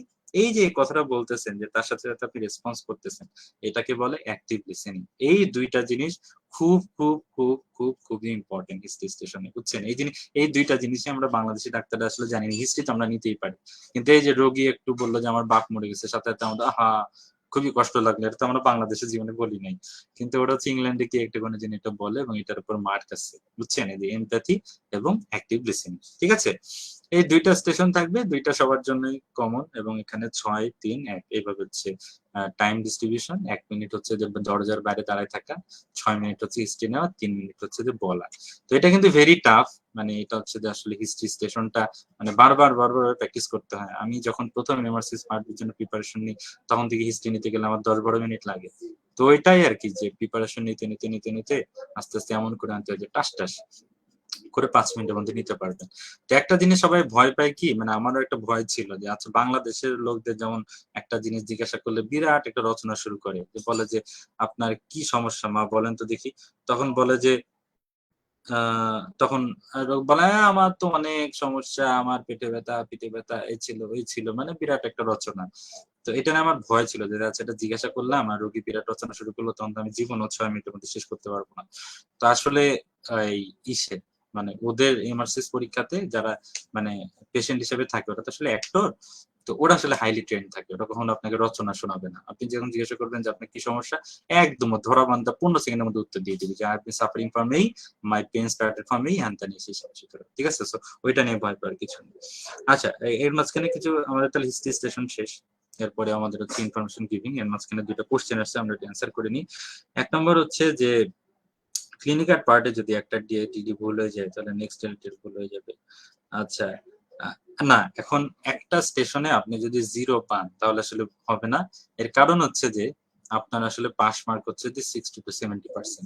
তো তার মানে হচ্ছে যে আপনার এই দেখেন এখানে যে 8টা স্টেশন, 8টা স্টেশনের মধ্যে 160 এর মধ্যে আসলে আপনার পাইতে হবে কত, আপনার কিন্তু মোটামুটি 100 এরকম 20-30 এরকমই মনে হয়, এরকম পাইলেই হবে। সো ওরা কিন্তু এই এমআরসিএস পরীক্ষার আগে যে ব্রিফিং দেয় না, ওইখানে আমাদের যে ব্রিফ ছিল, একজন প্রফেসর ছিলেন যিনি ছিলেন এক্সাম কন্ট্রোলার, উনি বলছিলেন যে থিওরিটিক্যালি একটা মানুষ মানে অ্যানাটমি কোনো নলেজ ছাড়াই এমআরসিএস পার্ট বি পাস করতে পারে। তার মানে কি অ্যানাটমি যে 3টা স্টেশন, আপনার অ্যানাটমি কিচ্ছু পড়েন না, আপনি অ্যানাটমি 3টা স্টেশনে 0 পাইছেন, তারপরেও আপনার থিওরিটিক্যালি পাস করা সম্ভব যদি আপনি বাকি সবগুলো স্টেশনে খুব ভালো করেন। ঠিক আছে, সো এটা কিন্তু ইম্পর্টেন্ট। মানে দেখবেন যে আপনি পৃথিবীর ইতিহাসে কারোরই 17টা স্টেশন ভালো হয়নি, সবার 3টা স্টেশন কি 2টা স্টেশন খুব খারাপ হয়, তারপরে সবাই খুবই অনেক উচ্চ মার্ক পেয়ে পাস করে যায়। ঠিক আছে, সো একটা দুইটা মানে এখানে দেখা যাচ্ছে আপনি একটা স্টেশনে মানে সবগুলা কোশ্চেন তো আপনার অ্যান্সার ভুল হবে না, কারণ প্রথম 4-5টা দেখা যাচ্ছে ভুল হবে, যে ক্রিটিক্যাল কেয়ারে যে ঝামেলাটা বললাম। তো দেখা যাচ্ছে যে আপনি এখানে 20-এর মধ্যে দেখা যাচ্ছে 8, 9 কি 10 পাইলেন, তাতে কোনো সমস্যা নেই, ঝড়ের গতিতে পাস করে যাবে। আর হচ্ছে যে হিস্ট্রিতে হচ্ছে যে ওই যে যেটা বললাম যে হিস্ট্রিতে আপনি কোশ্চেন জিজ্ঞাসা করবেন আর রোগী হচ্ছে যে উত্তর দিবে। রোগী এভাবে রচনা বলে যায় না, আপনাকে জিজ্ঞাসা করতে হবে, একটু বলে সুন্দর করে থেমে যায়। আপনি মানে 5টি জিজ্ঞাসা করবেন, যতটুকু ইম্পর্টেন্ট 5টি ওইটুকু বলেও থেমে যাবে। হ্যাঁ, যে বলতেই থাকবে তা হবে না। আর 2 হচ্ছে যে ডায়াগনোসিস যদি ভুল হয় আমি কি 0 পাবো না? আপনি 0 পাবেন না, কারণ আমাদের হচ্ছে যে মার্ক ডিস্ট্রিবিউশন যেটা দেখলেন, হ্যাঁ, যে হিস্ট্রি টেকিং এর দেখেন নলেজের উপর আছে মার্ক 4, টেকনিক্যাল স্কিলের উপর মার্ক আছে হচ্ছে আপনার 8, কমিউনিকেশনের মার্ক আছে 4, তারপর হচ্ছে যে প্রবলেম সলভিং এবং ডিসিশন মেকিং এ মার্ক আছে 4। তার মানে আপনি যে হিস্ট্রিটা নিচ্ছেন এটার উপর মানে আপনি যে যদি ডায়াগনোসিস ভুল হয় আপনি হচ্ছে যে 4 আপনার কাটা যাবে, কিন্তু আপনি এই যে পেশেন্টের সাথে এমপ্যাথি শো করছেন এখানে মার্ক পাবেন। তারপর হচ্ছে আপনি যে ডিডি মিডি এগুলো বের করছেন এখানে মার্ক পাবেন। তারপরে হচ্ছে আপনি একটা পেটে ব্যথা রোগীকে কি কি এই যে আপনি যে কেস প্রেজেন্ট করলেন তখন যে বললো যে ম্যানেজমেন্ট ইনভেস্টিগেশন এগুলা, যে ইনভেস্টিগেশনে যে একটা পেটে ব্যথা রোগীকে কি কি ইনভেস্টিগেশন দিতে হয় এগুলো আপনি জানেন, এগুলাতে আপনি মার্ক পাবেন। সো একদম দেখা যাচ্ছে যে কেস ছিল কার্সিনোমা স্টোমাক, আপনি বলছেন কার্সিনোমা গলব্লাডার, তারপরে আসলে আপনি 20-এর মধ্যে 10-12 পাবেন, এটা নিয়ে কোনো সন্দেহের অবকাশ নেই। গেল। এরপরে হচ্ছে যে ইনফরমেশন গিভিং। এখানে হচ্ছে দেখেন এই যে স্টেশন, মানে আমরা 2টা হিস্ট্রি নিলাম না, হিস্ট্রির যেটা 2টা স্টেশন ছিল, এখানে কি করছেন আপনি ইনফরমেশন টেকিং, মানে একটা মানুষের কাছ থেকে আপনি তথ্য নিছেন। আর এখন হচ্ছে যে পরপর 2টা স্টেশন আছে যেখানে আপনি ইনফরমেশন দিবেন। তার মধ্যে একটা হচ্ছে যে ডাক্তারকে ইনফরমেশন দেয়া, আপনার কলিগ কিংবা আপনার কনসালটেন্ট, আর আরেকটা হচ্ছে যে রোগীকে ইনফরমেশন দেওয়া। রোগীকে যেটা ইনফরমেশন দেওয়া ওইটাকে বলে কাউন্সিলিং, এটা খুব সহজ, এখানে ব্যাখ্যা করার কিছু নেই। ডাক্তারের যেটা এটাতে একটু ভেজাল আছে, এটা হচ্ছে বলি। আমি যে বলছিলাম না যে ওই আমাদের 3টা থাকে রেস্টিং স্টেশন, তার মধ্যে আসলে 2টাতে চা কফি বিস্কুট খাওয়ার টাইম পাওয়া যায়, আরেকটাতে পাওয়া যায় না, তার মধ্যে এটা হচ্ছে একটা। এটাতে কি হবে, এটা হচ্ছে যে কি ওরা হচ্ছে অ্যাসেস করতে চায় যে আপনি একটা রোগী সম্পর্কে আপনি আপনার কনসালটেন্টকে জানাচ্ছেন, এটা আপনি একটা ফরম্যাট, মানে আপনি তো ঘটনাটা কি হয় আমি সিরিয়াল বাই সিরিয়াল বলি নাহলে আপনি বুঝবেন না। প্রথমে আপনি দেখা যাচ্ছে আগের স্টেশনটা প্যাথোলজি দিয়ে আসছেন, এবার পরের একটা স্টেশনে আপনি দরজার সামনে যাই দেখলেন ওরা বলতেছে this is a resting station and this is a preparatory station for next station, এরকম একটা কথা লেখা থাকে। আপনি বুঝছেন যে পরের স্টেশনটা হবে যে ইনফরমেশন গিভিং টু ডক্টর। এরপরে কি, এরপর হচ্ছে যে আপনি ঘরের মধ্যে ঢুকবেন 9 মিনিটে, 9 মিনিটে যে দেখবেন যে একটা টেবিল রাখা আছে, চেয়ার টেবিল রাখা আছে, চেয়ার টেবিলে বসলে দেখবেন একটা টেবিলের উপর একটা মোটা একটা ফাইল আছে, ওই ফাইলে হচ্ছে যে 20-25টা কাগজ আছে। তো ঝড়ের গতিতে যে কাগজ উল্টান তাহলে দেখবেন যে দেখা যাচ্ছে ওইটা একটা পেশেন্টের ফাইল। আমার ক্ষেত্রে যেটা ছিল যে এরকম মিসেস জোনস এর একটা ফাইল ছিল, প্রথম পেজে লেখা আছে যে মিসেস জোনস নেই, সে ওই ফাইলের প্রথম পেজটা ছিল যে মিসেস জোনস আজ থেকে 1.5 বছর আগে জিপির সাথে দেখা করছিল, জিপি কে সে প্রথম বলছিল যে আমার ব্রেস্টের মধ্যে কেমন যেন একটু নডিউল টাইপের আছে, তখন জিপি তখন প্রথমে তাকে হচ্ছে যে ব্যথার ওষুধ দিয়ে এবং কিছু ইনভেস্টিগেশন দিয়ে পাঠাই দিচ্ছে। পরের পেজ উল্টাইলাম, পরের পেজে রেকর্ড হচ্ছে যে জিপির কাছে সে আবারও গেছে আলট্রাসোনোগ্রাম রিপোর্টটা দেখাইতে, তখন ওই রিপোর্টে আসছে যে এখানে একটা ক্যান্সার আছে, হইতে পারে। পেজ উল্টাইলাম, পরের পেজে দেয়া আছে হচ্ছে যে পেশেন্টের একটা হিস্টোপ্যাথোলজি, যে ওই জিপি তখন রোগীকে কোর বায়োপসি করাইছে ওইটা। পেজ উল্টাইলাম, পরের পেজটাতে আছে হচ্ছে যে আমার জিপি তখন রোগীকে আমাদের হচ্ছে যে medical college hospital tertiary care এখানে পাঠাইছে ক্যান্সারের সার্জারি করার জন্য, তখন প্রথম আমাদের আউটডোরের যে একজন ডাক্তার আমাকে অ্যাসেস করছে ওইটার ডিটেলস লেখা আছে। এবার আবার পেজ উল্টাইলাম, এরপরে দেখি যে এখানে লেখা আছে যে রোগীকে আমরা অপারেশন কি করব ওই বিষয়ে একটা প্ল্যানিং। এরপরে পেজ উল্টাইলাম, এরপরে এখানে দেখা যাচ্ছে ওটি নোট লেখা আছে যে রোগীর 13 তারিখে এরকম একটা ওটি হয়েছে, ওটিতে আমরা ম্যাস্টেক্টমি করাইছে, এক্সিলারি ক্লিয়ারেন্স করাইছে। এর পরে পেজে দেখছি যে কিছু ফলো আপ আছে যে আজকে সেকেন্ড পিওডি, তো 0 periodic follow up, first periodic follow up, second periodic follow up, এরকম ভাবে কিছু ফলো আপ লেখা আছে। এরপরে পেজ উল্টে এলাম, এরপরে পেজে এবার সর্বশেষ নার্স একটা ফলো আপ দিয়ে রাখছে যে আমাদের এই রোগী হঠাৎ করে এসে, রোগীর মেয়ে এসে বলছে যে রোগী এখন চলে যেতে চায়, রোগী ডিওআরবি নিতে চায়। তো ডিওআরবিটাকে ওরা বলেছে ডামা, ডিসচার্জ এগেইন মেডিকেল অ্যাডভাইস। তো আমাদের এখানে তো মানে ডিওআরবি নিতে চাইলে আমরা বলি ঠিক আছে সাইন করে চলে যান, আমরা কোনো কাগজপত্র দিব না।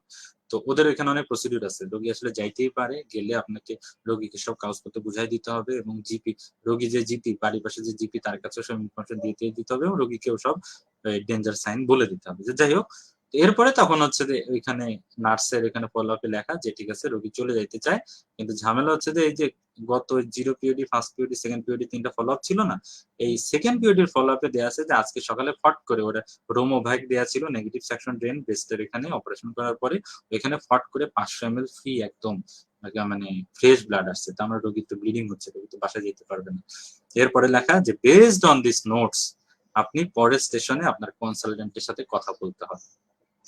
বোঝা গেছে? তার মানে এই 9 মিনিট আপনার আসলে রেস্টিং স্টেশন হলো, এটা রেস্টিং না। এই 9 মিনিটে আপনাকে পেশেন্টের ফাইলটা ঝড়ের গতিতে পড়ে এই যে এতগুলা ঘটনা ঘটলো তার মধ্যে কোনটা কোনটা কোনটা ইম্পর্টেন্ট সবগুলো একটা কাগজে আপনি নোট করে ফেলবেন। নোট করলেন, এবার আপনার এই স্টেশনের ঘন্টা পড়ে গেল, আপনি পরের স্টেশনে গেলেন, এই যেটা আপনার অরিজিনাল স্টেশন। এই স্টেশনে যে আপনি দেখবেন যে এই ঘরেও ফাঁকা কিচ্ছু নাই, এই ঘরে ওই আগের ঘরে যে ফাইলটা ছিল, ফাইলটা সেম ফাইলটা এখানে রাখা আবারও, আর এই ঘরে একটা টেলিফোন রাখা আছে। এখন ওরা বলবে যে আপনি টেলিফোনের 1 কিংবা 2 ডায়াল করেন, তাহলে আপনাকে একটা ফোন ধরবে এবং আপনি আপনার ডাক্তারের সাথে কথা বলেন। এবং ডক্টর কনসালটেন্ট এরকম যে এরকম মিস্টার হান, সে হচ্ছে আপনার এরকম ব্রেস্ট সার্জারি কনসালটেন্ট, তার সাথে রোগী সম্পর্কে কথাবার্তা বলতে হবে। আপনি যে ওয়ান টেপ করবেন সাথে সাথে একদম একজন এক্সামিনার ফোনটা ধরবে এবং তাকে এই যে এতক্ষণ রোগীর এই অবস্থা হ্যান ত্যান এগুলো সব বলতে হবে। এই যে একটা সিস্টেমেটিক্যালি বলতে হবে, এইটাই হচ্ছে আপনার এই স্টেশন। আসলে সিস্টেমটা কি? সিস্টেমটা হচ্ছে যে টিপসটা হচ্ছে যে মানে ওদের একটা ফরম্যাট আছে, সেটাকে বলে এস বার ফরম্যাট। এস বার কি? এস মানে সিচুয়েশন, বি তে ব্যাকগ্রাউন্ড, এ তে অ্যাসেসমেন্ট, আর তে আমার আচ্ছা রিপিট কিংবা রেজাল্ট। সরি, এটা একটু রিকল করতে পারতেছি না।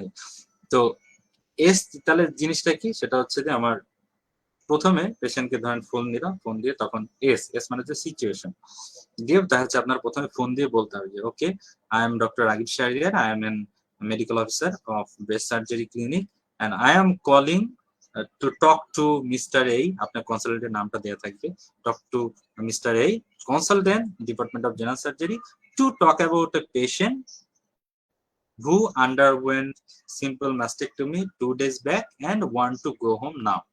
এই যে আপনি এক টানে পুরো সিচুয়েশনটা বলে ফেলেন যে আপনি কে, কার সাথে কথা বলতে চান, কি বিষয়ে কথা বলতে চান। This is called situation. এরপরে হচ্ছে যে বি তে হচ্ছে যে ব্যাকগ্রাউন্ড।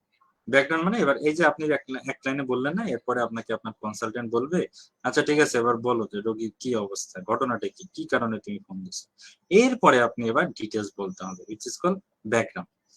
ব্যাকগ্রাউন্ডে তখন কি বলতে হয়? তখন বলতে হয় যে ওকে সো মিস্টার হান, আমাদের এখানে একটা রোগী আসছিল, উনি আজ থেকে 6 মাস আগে জিপির কাছে ধরা পড়ছে ক্যান্সার। তো তারপরে হচ্ছে যে আমরা অ্যাসেস করছি ওনাকে 3 মাস গত সপ্তাহে, তারপর আজ গত পরশু উনি অপারেশন করছেন। অপারেশন পর পোস্ট অপারেটিভ ফলো আপ এই ছিল, এরকম একটা ব্লাড আসছে, ব্লাড আসার পরে তার কিন্তু এখন আমরা বলছি যে বাসায় যাওয়া যাবে না, কিন্তু এখন উনি যেতে চান। তার মানে এখন আপনি 5 মিনিট মোটামুটি 10 লাইনে আপনি পুরোটা সিচুয়েশনটা বলেন, which is called ব্যাকগ্রাউন্ড। তারপরে এরপরে এ এ মানে হচ্ছে অ্যাসেসমেন্ট। এরপর আপনাকে আপনার কনসালটেন্ট জিজ্ঞাসা করবে আচ্ছা ঠিক আছে বুঝলাম ঘটনাতে, এবার তুমি আসলে কি করতে চাও। তখন অ্যাসেসমেন্ট, ও জানতে যাচ্ছে আপনি কি অ্যাসেসমেন্ট করছেন। তো তখন এবার আপনাকে আমি দেখা যাচ্ছে বলছি, মানে আমি আপনাকে কিন্তু রিয়েল সেশনটাই বলতেছি, আমার পরীক্ষার দিন কি আসছে। তখন আমি বলছি যে okay sir, so based on this my assessment is that the patient is having bleeding, so she cannot go to home just right now, but as she want we'll have to respect her decision. So আমি এর জন্য তাকে ছুটি দিয়ে দিব এবং তার একটা কেস সামারি আমি তার জিপির কাছে পাঠিয়ে দিব, এবং আমি তার যে তার ফ্যামিলি মেম্বার এবং সে যদি ফুলি ওরিয়েন্টেড থাকে তাকে বলে দিব যে ডেঞ্জার সাইন কি কি, যদি হঠাৎ করে ব্লিডিং হয়, গজ ভিজে যায়, হঠাৎ করে যদি বিপি ফল করে, কিংবা ট্রেন দিয়ে হঠাৎ করে অনেক রক্ত আসে, সাথে সাথে হাসপাতালে আবার ছুটে আসতে হবে, এইগুলো। তো তার মানে এই যে অ্যাসেসমেন্ট আমি যে পেশেন্ট করছি এবার হয়ে গেছে। এরপরে আর্তে রিকমেন্ডেশন। তখন এবারও কনসালটেন্ট আপনাকে বলে আচ্ছা ঠিক আছে তুমি তো ভালোই বলছো হ্যান ত্যান এই সেই, এর সাথে তুমি এগুলাও করো, রিকমেন্ডেশন দিয়ে দিল, কথা শেষ। এরপরে আপনি তখন বলতে হবে যে okay sir, so may I repeat what you have recall কিংবা recapitulate what you have just told me now. হ্যাঁ বলবো হ্যাঁ ঠিক আছে রিপিট করো আমি কি কি বলবো, তখন আপনি আবার রিপিট করবেন আচ্ছা ঠিক আছে আপনি এগুলো বলছেন ওকে স্যার, তখন বলবো হ্যাঁ ঠিক আছে ওকে ঠিক আছে তুমি তাহলে কাজ করতে থাকো, আমি আবার কোনো সমস্যা হলে আর তুমি আবার আমাকে ফোন দিও। এই যে একটা কথা বললেন এসবার সিচুয়েশন ব্যাকগ্রাউন্ড অ্যাসেসমেন্ট রিকমেন্ডেশন, এই ফরম্যাটে কথাটা বলতে হবে, ওরা এটাই চাচ্ছে, মানে উল্টাপাল্টা কথা বলা যাবে না। এই যে প্রথমে এক লাইনে সিচুয়েশনটা বলছেন, পরে এক টানে ব্যাকগ্রাউন্ডটা বলছেন, তারপরে অ্যাসেসমেন্ট করছেন, তারপরে রিকমেন্ডেশনটা করছেন এবং ওকে আবার রিক্যাপিচুলেট করছেন, কনসালটেন্টকে বলছেন ঠিক আছে আপনি এগুলো বলছেন। এই জিনিসটা ওরা অ্যাসেস করতে চায় এবং আপনি যার সাথে ফোনে কথা বলতেছেন উনি আপনার এক্সামিনার। তো কোনো কোনো মানে দেশে আসলে সরাসরি ইন্টারকম থাকে, ইন্টারকমে কথা বলতে হয়, আর কোনো কোনো দেশে দেখা যাচ্ছে যে ওরা ওটা এইভাবে অ্যারেঞ্জ করতে পারে না, তখন হয়তো একটা পর্দার এপার ওপার থেকে কথা বলতে হয়, মানে অভিনয় করতে হবে ঠিক আছে আমি ফোনে কথা বলছি হ্যালো হ্যালো করতে হবে আর কি। তো এটা হচ্ছে যে আমাদের information giving to a doctor.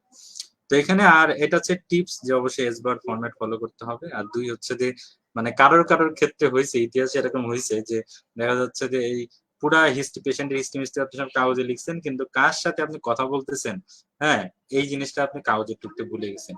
তখন যখন আপনি ফোন দিয়েছেন hello hello yeah okay so hmm, ও বলবে এক্সামিনার বলবে so hmm do you want to talk to, তখন আপনি বলবেন ওকে আই, মানে আমার একটা বড় ভাইয়ের সাথে এটা হয়েছে, ও জাস্ট ফোন কলটা দেওয়া শুরু করছে, বলছে okay so I want to talk to mister, ভুলে গেছি কোন কনসালটেন্টের সাথে কথা বলতে চাই। তখন এমন হয়েছে এটা সম্ভবত মালয়েশিয়া না কোথায়, আগে এক্সামিনার বলছে so you don't know hmm do you want to talk to, so okay so there is nothing to talk about বলে খ্যাট করে ফোনটা রেখে দিছে, শেষ, নগদ রেজিস্ট্রেশনে জিরো। হ্যাঁ, তো এটা যেন না হয় আপনার হচ্ছে আপনি কে, বা ওইখানে লেখাও থাকে যে আপনি কে, ইউ আর ডক্টর এ, আপনি কে, আপনার ডিপার্টমেন্ট কি এবং আপনি কার সাথে কথা বলতে চান, ওনার র্যাঙ্ক কি এবং ওনার ডিপার্টমেন্ট কি, এটা কাগজে অবশ্যই লিখে নিতে হবে। আর লাস্টে হচ্ছে যে it is wise to summarize at the end, যে ও যখন বলুক বা না বলুক আপনি বলবেন যে স্যার আমি কি একটু সামারাইজ করবো, আপনি যা যা বলতেছেন ও তখন খুশি হয়ে যাবে। ঠিক আছে, এটা হচ্ছে information giving to doctor. So এইটাতে কি কারোর কোনো কনফিউশন আছে? এটা কিন্তু খুব মানে একদমই নতুন এক ধরনের স্টেশন, যেটা মানে আমরা কখনোই বাংলাদেশে আমাদের এটা হয় না, আমরা ফেস করি না। কারো কোনো কনফিউশন থাকলে জিজ্ঞাসা করতে পারে যে এই যে ইনফরমেশন গিভিং টু ডক্টর এখানে কি কি হয়। আমি 30 সেকেন্ড ব্রেক নিচ্ছি, আপনারা আজ করতে পারেন।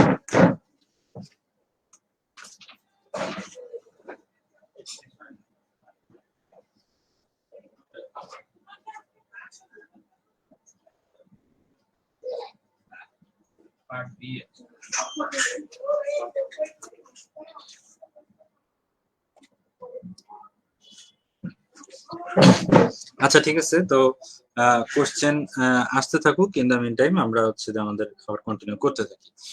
তো এর পরের স্টেশনটা হচ্ছে যে information giving to a patient. হ্যাঁ মানে আমরা দুইটা কিন্তু পরপর যাচ্ছে, আগের দুইটা হিস্ট্রি মানে হচ্ছে ইনফরমেশন টেকিং ছিল, আর এরপরে হচ্ছে যে দুইটা ইনফরমেশন গিভিং। তো এই ইনফরমেশন গিভিং টু ডক্টর এটা একটু ভেজাল ছিল, আর এটা তো ইনফরমেশন গিভিং টু পেশেন্ট। এটা হচ্ছে যে আমাদের অ্যাজ ইউজুয়াল কাউন্সিলিং স্টেশন, এটা আমরা আবার বাংলাদেশেও অনেকবার করছি টরছি। তো এটা এখানেও এই যে দরজার, আপনি যখন দরজার বাইরে দাঁড়ায় থাকবেন এখানে টাইম হচ্ছে যে 9 মিনিট, 1 আর 9 মিলে 10 মিনিট।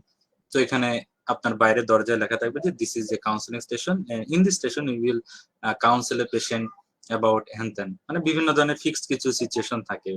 তো এখানে দেখা যাচ্ছে দেয়া থাকতে পারে যে একটা রোগীর ওটি ক্যান্সেল হয়ে গেছে, কিংবা একটা রোগীর বায়োপসি রিপোর্ট আসছে, এখানে কেবল তার ক্যান্সার ধরা পড়ছে, কিংবা এমন হইতে পারে যে একটা পেশে অপারেশন চলতেছিল, অপারেশন আসলে খুব খারাপ অবস্থা, হ্যাঁ বাইরে বাপ মা দাঁড়ায় আছে, বাচ্চাটা আসলে অপারেশনটা খুব একটা সাকসেসফুল হয় নাই, মরে যাবে, এরকম বলা। এই কিংবা থাকতে পারে যে অ্যাংরি পেশেন্ট থাকে মাঝে মাঝে, দেখা যাচ্ছে যে এই নিয়ে 3বার তাকে আপনি ওটি লিস্টে রাখছেন তারপরে অপারেশন ক্যান্সেল করে দিচ্ছেন। এটা ক্যান্সেল হইতেই পারে, দেখা যাচ্ছে ওটি লিস্টে রাখছেন, ইলেকটিভ কেস হঠাৎ করে ইমার্জেন্সি পেশেন্ট আসছে, তখন ক্যান্সেল করে দিতে হয়, তখন রোগী যেতে যায়, ঠান্ডা করতে হয়। তো তখন ওর সাথে হচ্ছে যে কথাবার্তা বলতে হয়। যে তা আমার যেরকম ছিল রিয়েল লাইফ সিনারিওটা বলি, যে আমার যে পেশেন্টটা ছিল ওর যেটা হয়েছে যে ওর আসলে আর্থ্রোস্কোপি করার কথা, এই নিয়ে ওরা 3বার ওটি লিস্টে রাখা হয়েছে, ওটা 3বার এনে ক্যান্সেল করে দিছে। তো আমি মোটামুটি দরজাটা খুললাম, দেখলাম যে আমি উড়ে গেলাম পুরা, মানে জাস্ট রোগী কি না একটা বিশাল 100 কেজি ওজনের মানে ইয়ে টাইপের ছিল আর কি, নিগা টাইপের একটা ব্রো ছিল, সে একদম মানে ধাপ করে টেবিলে থাবড়টা দিয়ে doctor you are the bloody doctor, okay come, why my OT is cancelled, someone just told me my OT is cancelled, why, ভাই রে ভাই, আমি তো মানে পুরা বসে গেছি। তো তারপরে হচ্ছে যে ওকে অনেকভাবে বলে, ও বলল, "কেন ওটি ক্যানসেল?" আমি বললাম যে মানে সিচুয়েশন এ লেখা ছিল যে, "ওকে সো মিস্টার মানু ওয়াজ সাপোজ টু ডু ইউর ওটি বাট হি সে হচ্ছে যে ওই ডাক্তারটা গেছে আরকি তার আরেকটা কি ইমার্জেন্সি ওটি আসছে। হ্যাঁ, ট্রমার পেশেন্ট তাকে অ্যাটেন্ড করতে গেছে।" তারপরে বস চেতে গেছে। চেতে যাওয়ার পরে বলতেছে যে, "ঠিক আছে ওই ডাক্তার নাই, হাসপাতালে ডাক্তারের অভাব। আরেকজন কনসালটেন্ট আমার জন্য ঠিক করেন।" তখন আবার বলতেছে, "ঠিক আছে কনসালটেন্ট আপনি অবশ্যই চাইতে পারেন। কিন্তু এগুলা ফিক্স মানে আপনারা যদি গাইড টাইড পড়েন বুঝবেন যে ধরাবান্ধা অ্যান্সারও আছে।" তখন বলছি যে, "আপনি আরেকজন কনসালটেন্ট চাইতেই পারেন। কিন্তু নতুন করে কনসালটেন্ট তো আমরা দিতে পারব না। প্লাস নতুন কনসালটেন্ট জন্য যেমন নতুন করে অ্যাসেস করবে। ফট করে তারা অপারেশন করে দিবে না আপনার।" তখন এবার বলছে, "ঠিক আছে তুমি তো ডাক্তার। তুমি তাহলে অপারেশন করে দাও আমার। তুমি তো ফ্রি আছো। এই যে আমার সাথে কথা বলতেছো।" তখন বলা লাগছে যে, "ঠিক আছে আমি তো এসএইচও কিন্তু এটা তো আমার কম্পিটেন্ট না। আমার এটা আসলে কনসালটেন্ট নাহলে করা যাবে না।" এবার আমার তো করছে যে, "তুমি কি একটা ফাউল ডাক্তার? তুমি শুধু অপারেশনও করতে পারো না, কনসালটেন্ট ম্যানেজ করতে পারো না। তুমি আমার কাছে আসছো হ্যান-ত্যান।" তখন আবার সরি টরি বলছি-টলছি। তো পরে আরকি তারপরে ঠান্ডা করতে হইছে যে, "ঠিক আছে আমরা ভেরি সরি যে কিন্তু আসলে এরকম ঘটনা হতেই পারে। হাসপাতালে আগে আসলে আগে পাবেন এই ভিত্তিতে দেওয়া হয় না। যার ইমার্জেন্সি তার আগে। ইনশাআল্লাহ আমরা হচ্ছে as soon as possible তোমাকে এই করব।" তারপরে লাস্টে আবার সে রেগে গেছে, "না এই নিয়ে ৩ বার আমি আসলাম। বারবার আমি অফিস থেকে ছুটি পাই না। হ্যাঁ, বারবার এবার বলছে যে, "আরেকবার যদি তুমি হাসপাতালে যাওয়ার নাম করে ছুটি দাও, তোমার চাকরি কেড়ে নেওয়া হবে। এই বিষয়ে আপনারা কি করতে চান?" তখন আমি বলছি, "আচ্ছা ঠিক আছে, এটা তো আসলেই খুবই দুঃখের ব্যাপার। ঠিক আছে, আমি আপনাকে একটা আপনার অফিসের যিনি হেড তার বরাবর একটা চিঠি ইস্যু করে দিব যে আসলেই আপনার আমাদের কারণেই হইছে। আপনি আরেকবার আসতে বলা হইলো।" তখন সে একটু ঠান্ডা হয়েছে, "আচ্ছা ঠিক আছে, এই কাজটা তো ভালো লাগছে। ওকে ঠিক আছে, থ্যাংক ইউ বলে চলে গেছে।" হ্যাঁ, মানে আমার একদম রিয়াল সিনারিও ছিল এটা। তো এখন এটা হচ্ছে যে দুঃখ মানে ভয় পাওয়ার কিছু নাই। এটাতে আসলে একদম ফিক্সড কিছু সিনারিও আছে রয়্যাল কলেজে। একদম ধরাবাঁধা ১২ থেকে ১৩ টা সিনারিও এটা গাইড-টাইডে পাওয়া যায়। একদম ওই ধরেই আসে ওইখানে রোগীরা যা গাইড গুলাতে যা লেখা থাকে মোটামুটি কাছাকাছি কি জিজ্ঞাসা করে রোগীগুলা। বছরের পর বছর একই অভিনয় তারা করে যাচ্ছে। তবেও মাঝে ২-৪ উল্টাপাল্টা কোয়েশ্চেন করে এগুলা একটু উপস্থিত বুদ্ধিতে এটি করে দিতে হবে। এখানে আসলে তারা আসলে অ্যাসেস করতেছে যে আপনার এমপ্যাথি। হ্যাঁ? মানে আপনি আসলে ইমোশন এখানে ঢেলে দিতে হবে। এখানে আমি দেখেন নিচে যে লাইনটা লেখা ছিল, এটা আসলে আমাকে আমার আ একটা ফ্রেন্ড বলছিল যে এক লাইনে যে আসলে এখানে রোগীর সাথে কিভাবে ব্যবহার করতে হবে। এখানে ব্যবহারটা করতে হবে এরকম যে এই লোকটা মানে আমেরিকার প্রেসিডেন্টের চাইতেও ভিআইপি আপনি যার সাথে কথা বলতেছেন এবং এই লোকটা দুনিয়ার সবচাইতে স্টুপিড এর চাইতেও স্টুপিড। এটা কেন বললাম? তার মানে হচ্ছে পেশেন্টের সাথে ২ টা জিনিস খুব ইম্পোর্টেন্ট যার সাথে কথা বলতেছেন। ও মানে একদম মানে আপনি টিচারকে স্যার না বলেন, পেশেন্ট কিন্তু স্যার করে কিংবা একদম I am very sorry miss করে উল্টায় ফেলতে হবে। আর ২ হচ্ছে যে কেন most stupid person in the world at the same time বললাম, মানে কোন ধরনের মেডিকেল জার্গন কিন্তু ইউস করা যাবে না। হ্যাঁ? মানে আপনি ফট করে বললেন, ঠিক আছে আমরা একটা এন্ডোস্কোপি করতে যাচ্ছি। কিসের এন্ডোস্কোপি? বলাই যাবে না। বলতে হবে ঠিক আছে আমরা একটা পরীক্ষা করতে যাচ্ছি যেখানে একটা টিউব আছে, টিউবের মাথায় একটা ক্যামেরা আছে which is called endoscopy। এই পরীক্ষাটা একটা করতে চাচ্ছি আমরা।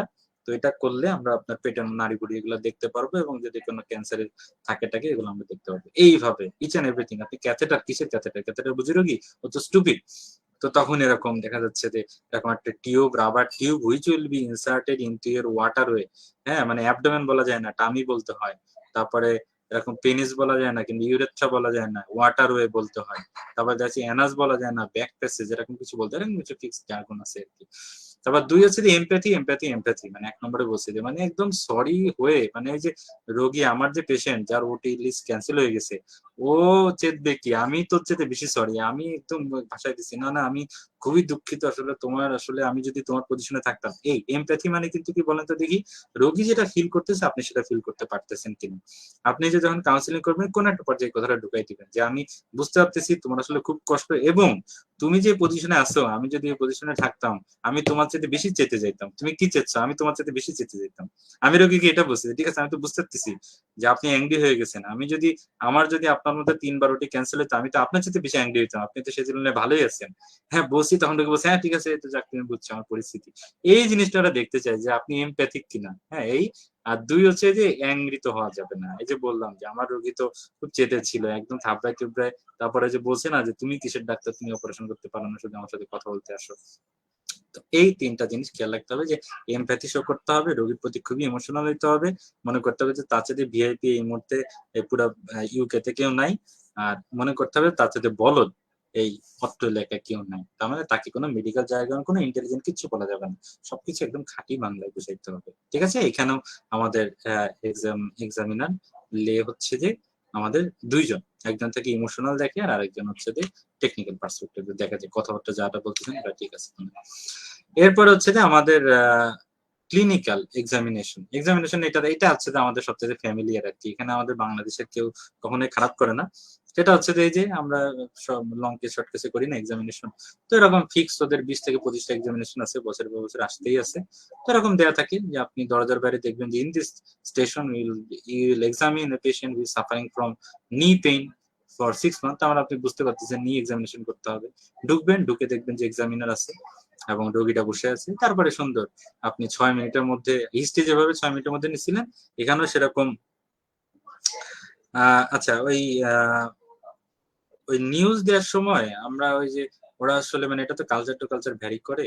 তো আমি যেটা দেখছি যে ব্রিটিশরা ভেরি রিজার্ভ, ওরা গায়ে হাত দেওয়া পছন্দ করে না। এই জন্য ওভারঅল ইনস্ট্রাকশন হচ্ছে যে গায়ে হাতটা না দেওয়াই ভালো। হ্যাঁ, টাচ একটু আনঅ্যাভয়েড মানে অ্যাভয়েড করাই ভালো, ঠিক আছে। ব্রিটিশরা একটু রিজার্ভ, ওরা হাতাহাতি পছন্দ করে।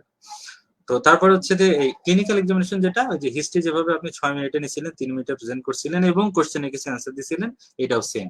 আপনি 6 মিনিট ধরে এক্সামিনেশন করবেন এবং এরকম 30 সেকেন্ড, তারপরে বলবে তোমার 6 মিনিট শেষ, এবার তুমি তোমার প্রেজেন্ট করো তোমার পজিটিভ ফাইন্ডিং আপনি বলবেন, তারপরে বলবে যে তোমার ডায়াগনোসিস কি, তুমি কি ইনভেস্টিগেশন করতে চাও, কিভাবে ম্যানেজ করতে চাও। এইভাবে যেমন আপনি নি পেন আপনি বলবেন যে ঠিক আছে মেনিসকাস ইনজুরি, সো বলবে যে কি ইনভেস্টিগেশন করতে চাও, আপনি বলবেন আল্ট্রাসাউন্ড এমআরআই অফ দ্য নি জয়েন্ট, এবার বলবে যে কি অপারেশন করতে চাও, ঠিক আছে মেনিসকেক্টমি করতে চাই, আর্থ্রোস্কোপিক মেনিসকেক্টমি, এরকম। তো মানে 1 মিনিট কোশ্চেন পড়া, 6 মিনিট এক্সামিনেশন করা, 3 মিনিট হচ্ছে প্রেজেন্ট করা এবং কোশ্চেন উত্তর দেওয়া। তো এটা আসলেই খুবই টাফ আমি দেখছি। তো মানে এই যে হিস্ট্রিটা 6 মিনিটে শেষ করা আর এক্সামিনেশন 6 মিনিটে শেষ করা, এটা খুব টাফ। কিন্তু এই জিনিসটা আসলে মেইন চ্যালেঞ্জ। আপনি যে 3 মাস ধরে মানে প্র্যাকটিস করবেন, মিনিমাম 3 মাস তো লাগে এমএসএস এর প্রিপারেশনতে প্র্যাকটিস করবেন, এটা যে মেইন মানে আপনি যে অ্যাবডোমেন এক্সামিনেশন করতেছেন এটা আসলে এতবার করতে হবে, করতে করতে করতে এমন প্র্যাকটিস করতে হবে আসলে 5 মিনিটে শেষ করার, তাহলে আপনি মেইন পরীক্ষার দিন 6 মিনিটে শেষ করতে পারবেন। এটা হচ্ছে এক। আর দুই হচ্ছে যে আমাদের ওই যে পরীক্ষার আগে প্রফের আগে আমরা বিভিন্ন ওই যে জিনিসপত্র কালেকশন করে ছুটে বেড়াইতাম না, যে টর্চ, ফিতা, তারপরে যে তুলা, পিন। তো হচ্ছে যে এমআরসিএস পরীক্ষাতে কিচ্ছু নেওয়া লাগে না এক্সেপ্ট স্টেথোস্কোপ। হ্যাঁ, স্টেথোস্কোপটা শুধু নেওয়া লাগে, বাকি টর্চ, লাইট ফাইট হ্যান ত্যান সব থাকে ওদের কাছে, সব টিউনিং ফর্ক টর্ক যা লাগবে সব কিছু নিতে হবে না, ঠিক আছে। এটা হচ্ছে আর লাস্ট হচ্ছে যে আমাদের প্রসিডিউর। তো প্রসিডিউর এটা হচ্ছে 2টা স্টেশন থাকে, তার ওইটা হচ্ছে যে প্রথমে 1 মিনিট, 1 মিনিট হচ্ছে প্রিপারেশন, আর তারপর হচ্ছে 9 মিনিট আপনি করা। তো এখানে আসলে এক্সামিনার একজনই, আর কিন্তু এখানে একজন আরেকজন ডাক্তার দাঁড়ায় থাকে। হ্যাঁ, সে আসলে কিছু বলে না, মাঝে মাঝে বলে, মাঝে মাঝে কিছু বলে না, আপনি বুঝতে পারবেন না যে ওর আসলে কাজটা কি, এরকম দাঁড়ায় আছে কেন আপনার পাশে। ও আসলে আপনার অ্যাসিস্ট্যান্ট। যে আপনি একটা প্রসিডিউর করতে যাবেন সে সময় তো অ্যাসিস্ট্যান্ট লাগবে না, যে সুতা তো আপনি বাইট দিচ্ছেন না, তো আপনি সুতা কাটতে পারবেন না, তখন হচ্ছে অ্যাসিস্ট্যান্ট। তো কমন কিছু স্টেশন আছেই, বছরের পর বছর এইগুলো আসতেছে, আন্দাজে আপনাকে ফট করে পুলিশ সিস্টেমে দিবে না। সবচাইতে সহজ এবং সবচাইতে কমন হচ্ছে যে ওটি লিস্ট তৈরি করা। এটা হচ্ছে যে আপনি একটা ঢুকবেন, ঢুকে কিচ্ছু নাই, কোনো রোগী নাই, কোনো ডামি নেই, কিচ্ছু নাই। একটা এক্সামিনার বসে আছে 4-5টা রোগীর নাম নিয়ে, এবং নামের পাশে রোগীর কি অপারেশন হবে, কি কি কোমরবিডিটি আছে এবং কি কি সমস্যা, এগুলা নিয়ে বসে আছে। ও বলবে যে তুমি এই ওটি লিস্টটা সাজাও, কাকে 1-এ রাখবা, কাকে 2-এ রাখবা, কাকে 3-এ রাখবা, কাকে 4-এ রাখবা। তো তখন আপনি ধরেন মোটামুটি 1 মিনিটের মধ্যে এটা লিখলেন 1 2 3 4, তারপরে ও বলবে যে তুমি একে কেন 1-এ রাখছো, আপনি বলবেন যে হচ্ছে ডায়াবেটিক এই জন্য 1-এ রাখছি। একে কেন লাস্টে রাখছো, আপনি বলবেন যে এইচআইভি পজিটিভ এই জন্য লাস্টে রাখছি। একে কেন 3-এ রাখছো, তখন বলবেন যে অতি ইনফেক্টিভ এই জন্য 3-এ রাখছি। তখন মানে এইভাবে আর কি প্রতিটা কোশ্চেন আর জিজ্ঞেস করবে এখানে 1, এখানে 2, এখানে 3, এখানে 4, প্লাস হচ্ছে যে এই ডায়াবেটিকের ম্যানেজমেন্ট কি, পার অপারেটিভ কিংবা হচ্ছে যে যারা হচ্ছে যে স্টেরয়েড পায় তাদের ম্যানেজমেন্ট, এরকম কিছু কোশ্চেন জিজ্ঞাসা করবে। এইটা আসলে খুব সহজ এবং এটাই সবচেয়ে বেশিবার আসে। তো আসলে নামে প্রসিডিউর কিন্তু আসলে ঘটনা, আসলে এটা একটা নলেজ টাইপের স্টেশন আর কি। হ্যাঁ, এরপরে আছে হচ্ছে যে কমন ক্যাথেটার করা আসে। তারপর হচ্ছে মানে এগুলো সবই ডামির উপর। তারপর হচ্ছে চেস্ট ডেন ইনসার্শন আমার আসছিল, চেস্ট ডেন আমার আসছিল ওটিলিস্ট আর চেস্ট ডেন এই যে ছবিটা দিয়ে রাখছি না, এরকম একটা মডেল পড়ে থাকে। আর এই যে বুকের এখানে একটা রিমুভেবল এরকম একটা এরিয়া আছে, আপনি এখানে সুন্দর করে ইনসিশন দিয়ে এখানে যে চেস্ট ডেন ঢুকানোর সময় কি করতে, ইনসিশন দিতে, ইনসিশন দিয়ে প্রথমে আর্টারি ঢুকাইতে, আর্টারি ঢুকায় নিউমোথোরাক্স জাস্ট আমরা প্লুরার মধ্যে ঢুকে পট করে শব্দ হয় না, ফুস করে বাতাস বেরিয়ে আসে, একদম এটাতে ইনসিশন দিয়ে আপনি গুতা দিলে বাতাস বেরিয়ে আসবে, সাথে সাথে আপনি চেস্ট ডেন ঢুকাই দিবেন, ঢুকাই দিয়ে এখানে ফিক্স করে নিচে হচ্ছে দিয়ে আবার এই water seal drainage bag fix করে দিতে হয়। তারপর হচ্ছে থ্যাংক ইউ দিতে হয়। তো এই মানে আপনার পরের জন আসবে, ওরা করবে কি জাস্ট এই যে এই পার্টটুকু ওরা ফেলাই দিবে, নতুন আরেকটা এই যে চেস্টের এই সেফটি ট্যাঙ্কেলটা আবার রিপ্লেস করে দেয় একইভাবে। তারপরে ক্যাথেটার একটা পেনিস দেওয়া থাকে, আর্টিফিশিয়াল পেনিস, ওর মধ্যে ক্যাথেটার করতে হয়। Excision of mole, extension of hole মানে এরকম সুন্দর একটা চার কোনা ধরনের একটা রাবারের মতো একটি আছে, ওর মধ্যে কালো মতো একটা দাগ দিয়ে থাকবে। এটা হচ্ছে যে আপনি এখানে লোকাল অ্যানাস্থেসিয়া দিবেন, স্টেপস আছে, আপনি গাইড টাইড করলে বুঝবেন, স্টেপস আছে যে প্রথমে এখানে লোকাল অ্যানাস্থেসিয়া দিতে হয়, তারপরে একটু ওয়েট করতে হয়, চেক করতে হয় যে লোকাল অ্যানাস্থেসিয়া কাজ করতেছে কিনা, তারপর আপনি এলিপ্টিক্যাল ইনসিশন দিয়ে তুলে ফেললেন, তারপর একটা বাইট টেট দিলেন, তারপর ড্রেসিং দিয়ে দিলেন।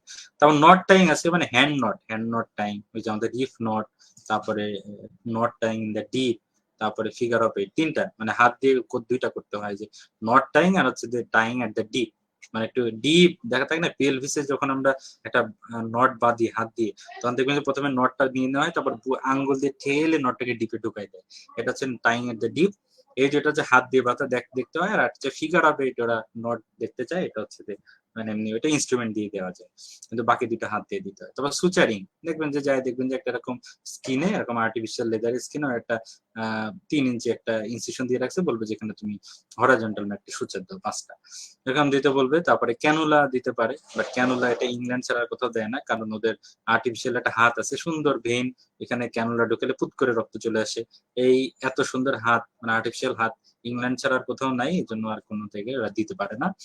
এছাড়া একটা আছে উন্ডিপ ব্যাটমেন্ট আসতে পারে, একটা ওরা মাঝে মাঝে একটা দেখা যাচ্ছে যে পিগ মানে শুকরের একটা পা নিয়ে আসে থাই, ওর মধ্যে ওরা ইচ্ছা করে অনেক হাগু মতো টুতু দিয়ে কাঁচ টাচ ময়লা টয়লা মাটি টাটি মাথায় ওরা রেখে দেয়, বলবো যে উন্ডিপ ব্যাটমেন্ট করো। তো এটা কি প্রথমে যে নর্মাল স্যালাইন ওয়াশ দিতে হয়, তারপর হচ্ছে যে বড় বড় যেগুলা কাঁচ টাচ থাকে, হ্যাঁ ওরকম ওরা ঢুকায় রাখে, এগুলো আস্তে আস্তে করে বের করতে হয়, তারপর আরেকবার নর্মাল স্যালাইন ওয়াশ করে দিই, তারপরে ড্রেসিং দিয়ে ঢেকে দিতে হয়, এরকম। তো এখানে একটা ইম্পর্টেন্ট টিপস এন্ড ট্রিক্স হচ্ছে, যেগুলো নিয়ে ভয় পাওয়ার কিছু নাই, যে আল্লাহ আমি এরকম একটা 2-3টা ব্রিটিশ মানুষের সামনে কি করে এতগুলো কাজ করে আসবো, আমার তো হাত কাঁপবে, আমি তো কি করে চেস ডেন ঢুকাবো। হ্যাঁ, এখানে 1 নম্বর কথা হচ্ছে যে মানে কি করতেছেন, মানে চেস ডেনটা ঠিক মতো ঢোকানো হইলো কিনা, এটা চাইতে ইম্পর্টেন্ট কিন্তু যে এগুলার যে স্টেপস গুলো আপনি ঠিক মতো করতেছেন কিনা। এই যেমন ধরেন আপনি চেস ডেন ইনসার্শনের কি কি স্টেপস আছে, যে প্রথমে আপনি মানে এই যে একটা শুয়ে আছে না যে পুতুলটা, ওকে কিন্তু একদম একদম একদম একজন রিয়েল মানুষ হিসেবে কল্পনা করতে হবে, করে যে একদম সুন্দর সিরিয়াস ভঙ্গিতে ওর সাথে দেখা করে বলতে হবে, hello I am doctor Ragib, today I am going to insert a tube into your chest to as a treatment of your condition. হ্যাঁ, প্রথমে এক্সপ্লেন করলেন, গ্রিটিংস দিলেন, আপনার পরিচয় দিলেন, এটা এক্সপ্লেন করলেন, তারপরে কনসেন্ট দিলেন, ঠিক আছে ও করতে চাই কিনা, ও বলবে যে ঠিক আছে আমি করতে চাই, মানে পাশের এক্সামিনার বলে দিবে হ্যাঁ অ্যাজিউম দ্যাট পেশেন্ট হ্যাজ কনসেন্টেড। এরপরে তখন হচ্ছে যে WHO চেক লিস্ট আছে, যে কোনো অপারেশন আগে আপনার WHO চেক লিস্ট, যে রোগীকে অ্যান্টিবায়োটিক দেওয়া হয়েছে কিনা, রোগীর কোনো অ্যালার্জি আছে কিনা, এগুলো একটা নেই, জাস্ট 3টা জিনিস, যে আপনার অ্যালার্জি আছে কিনা, আগে কোনো অপারেশন হয়েছে, কোনো সমস্যা হয়েছে কিনা, কিংবা আপনার নোন কোনো অ্যানাফিলাক্সিস আছে কিনা, করে দিলেন। এরপর হচ্ছে যে আপনি এবার যখন পেইন্টিং করতে যাবেন, তখন ওরা বলবে যে ঠিক আছে assume that patient has been painting has been done and draping has been done. হ্যাঁ, এটা স্কিপ করতে বলবো। তারপরে আপনি এবার লোকাল অ্যানেস্থেসিয়া দিলেন, লোকাল অ্যানেস্থেসিয়া দিয়ে তারপর একটু ভাব নেবেন, যে একটু টুথ দিয়ে একটু চিমটি কাটতেছেন। হ্যাঁ, তারপরে এবার আপনি ইনসিশন দিলেন, ইনসিশন দিয়ে চেস্ট ডেন ঢুকাইলেন, দিয়ে সাথে সাথে গ্যাস করে বাইট দিলেন, ব্যাগের সাথে লাগাইলেন, ড্রেসিং দিয়ে দিলেন।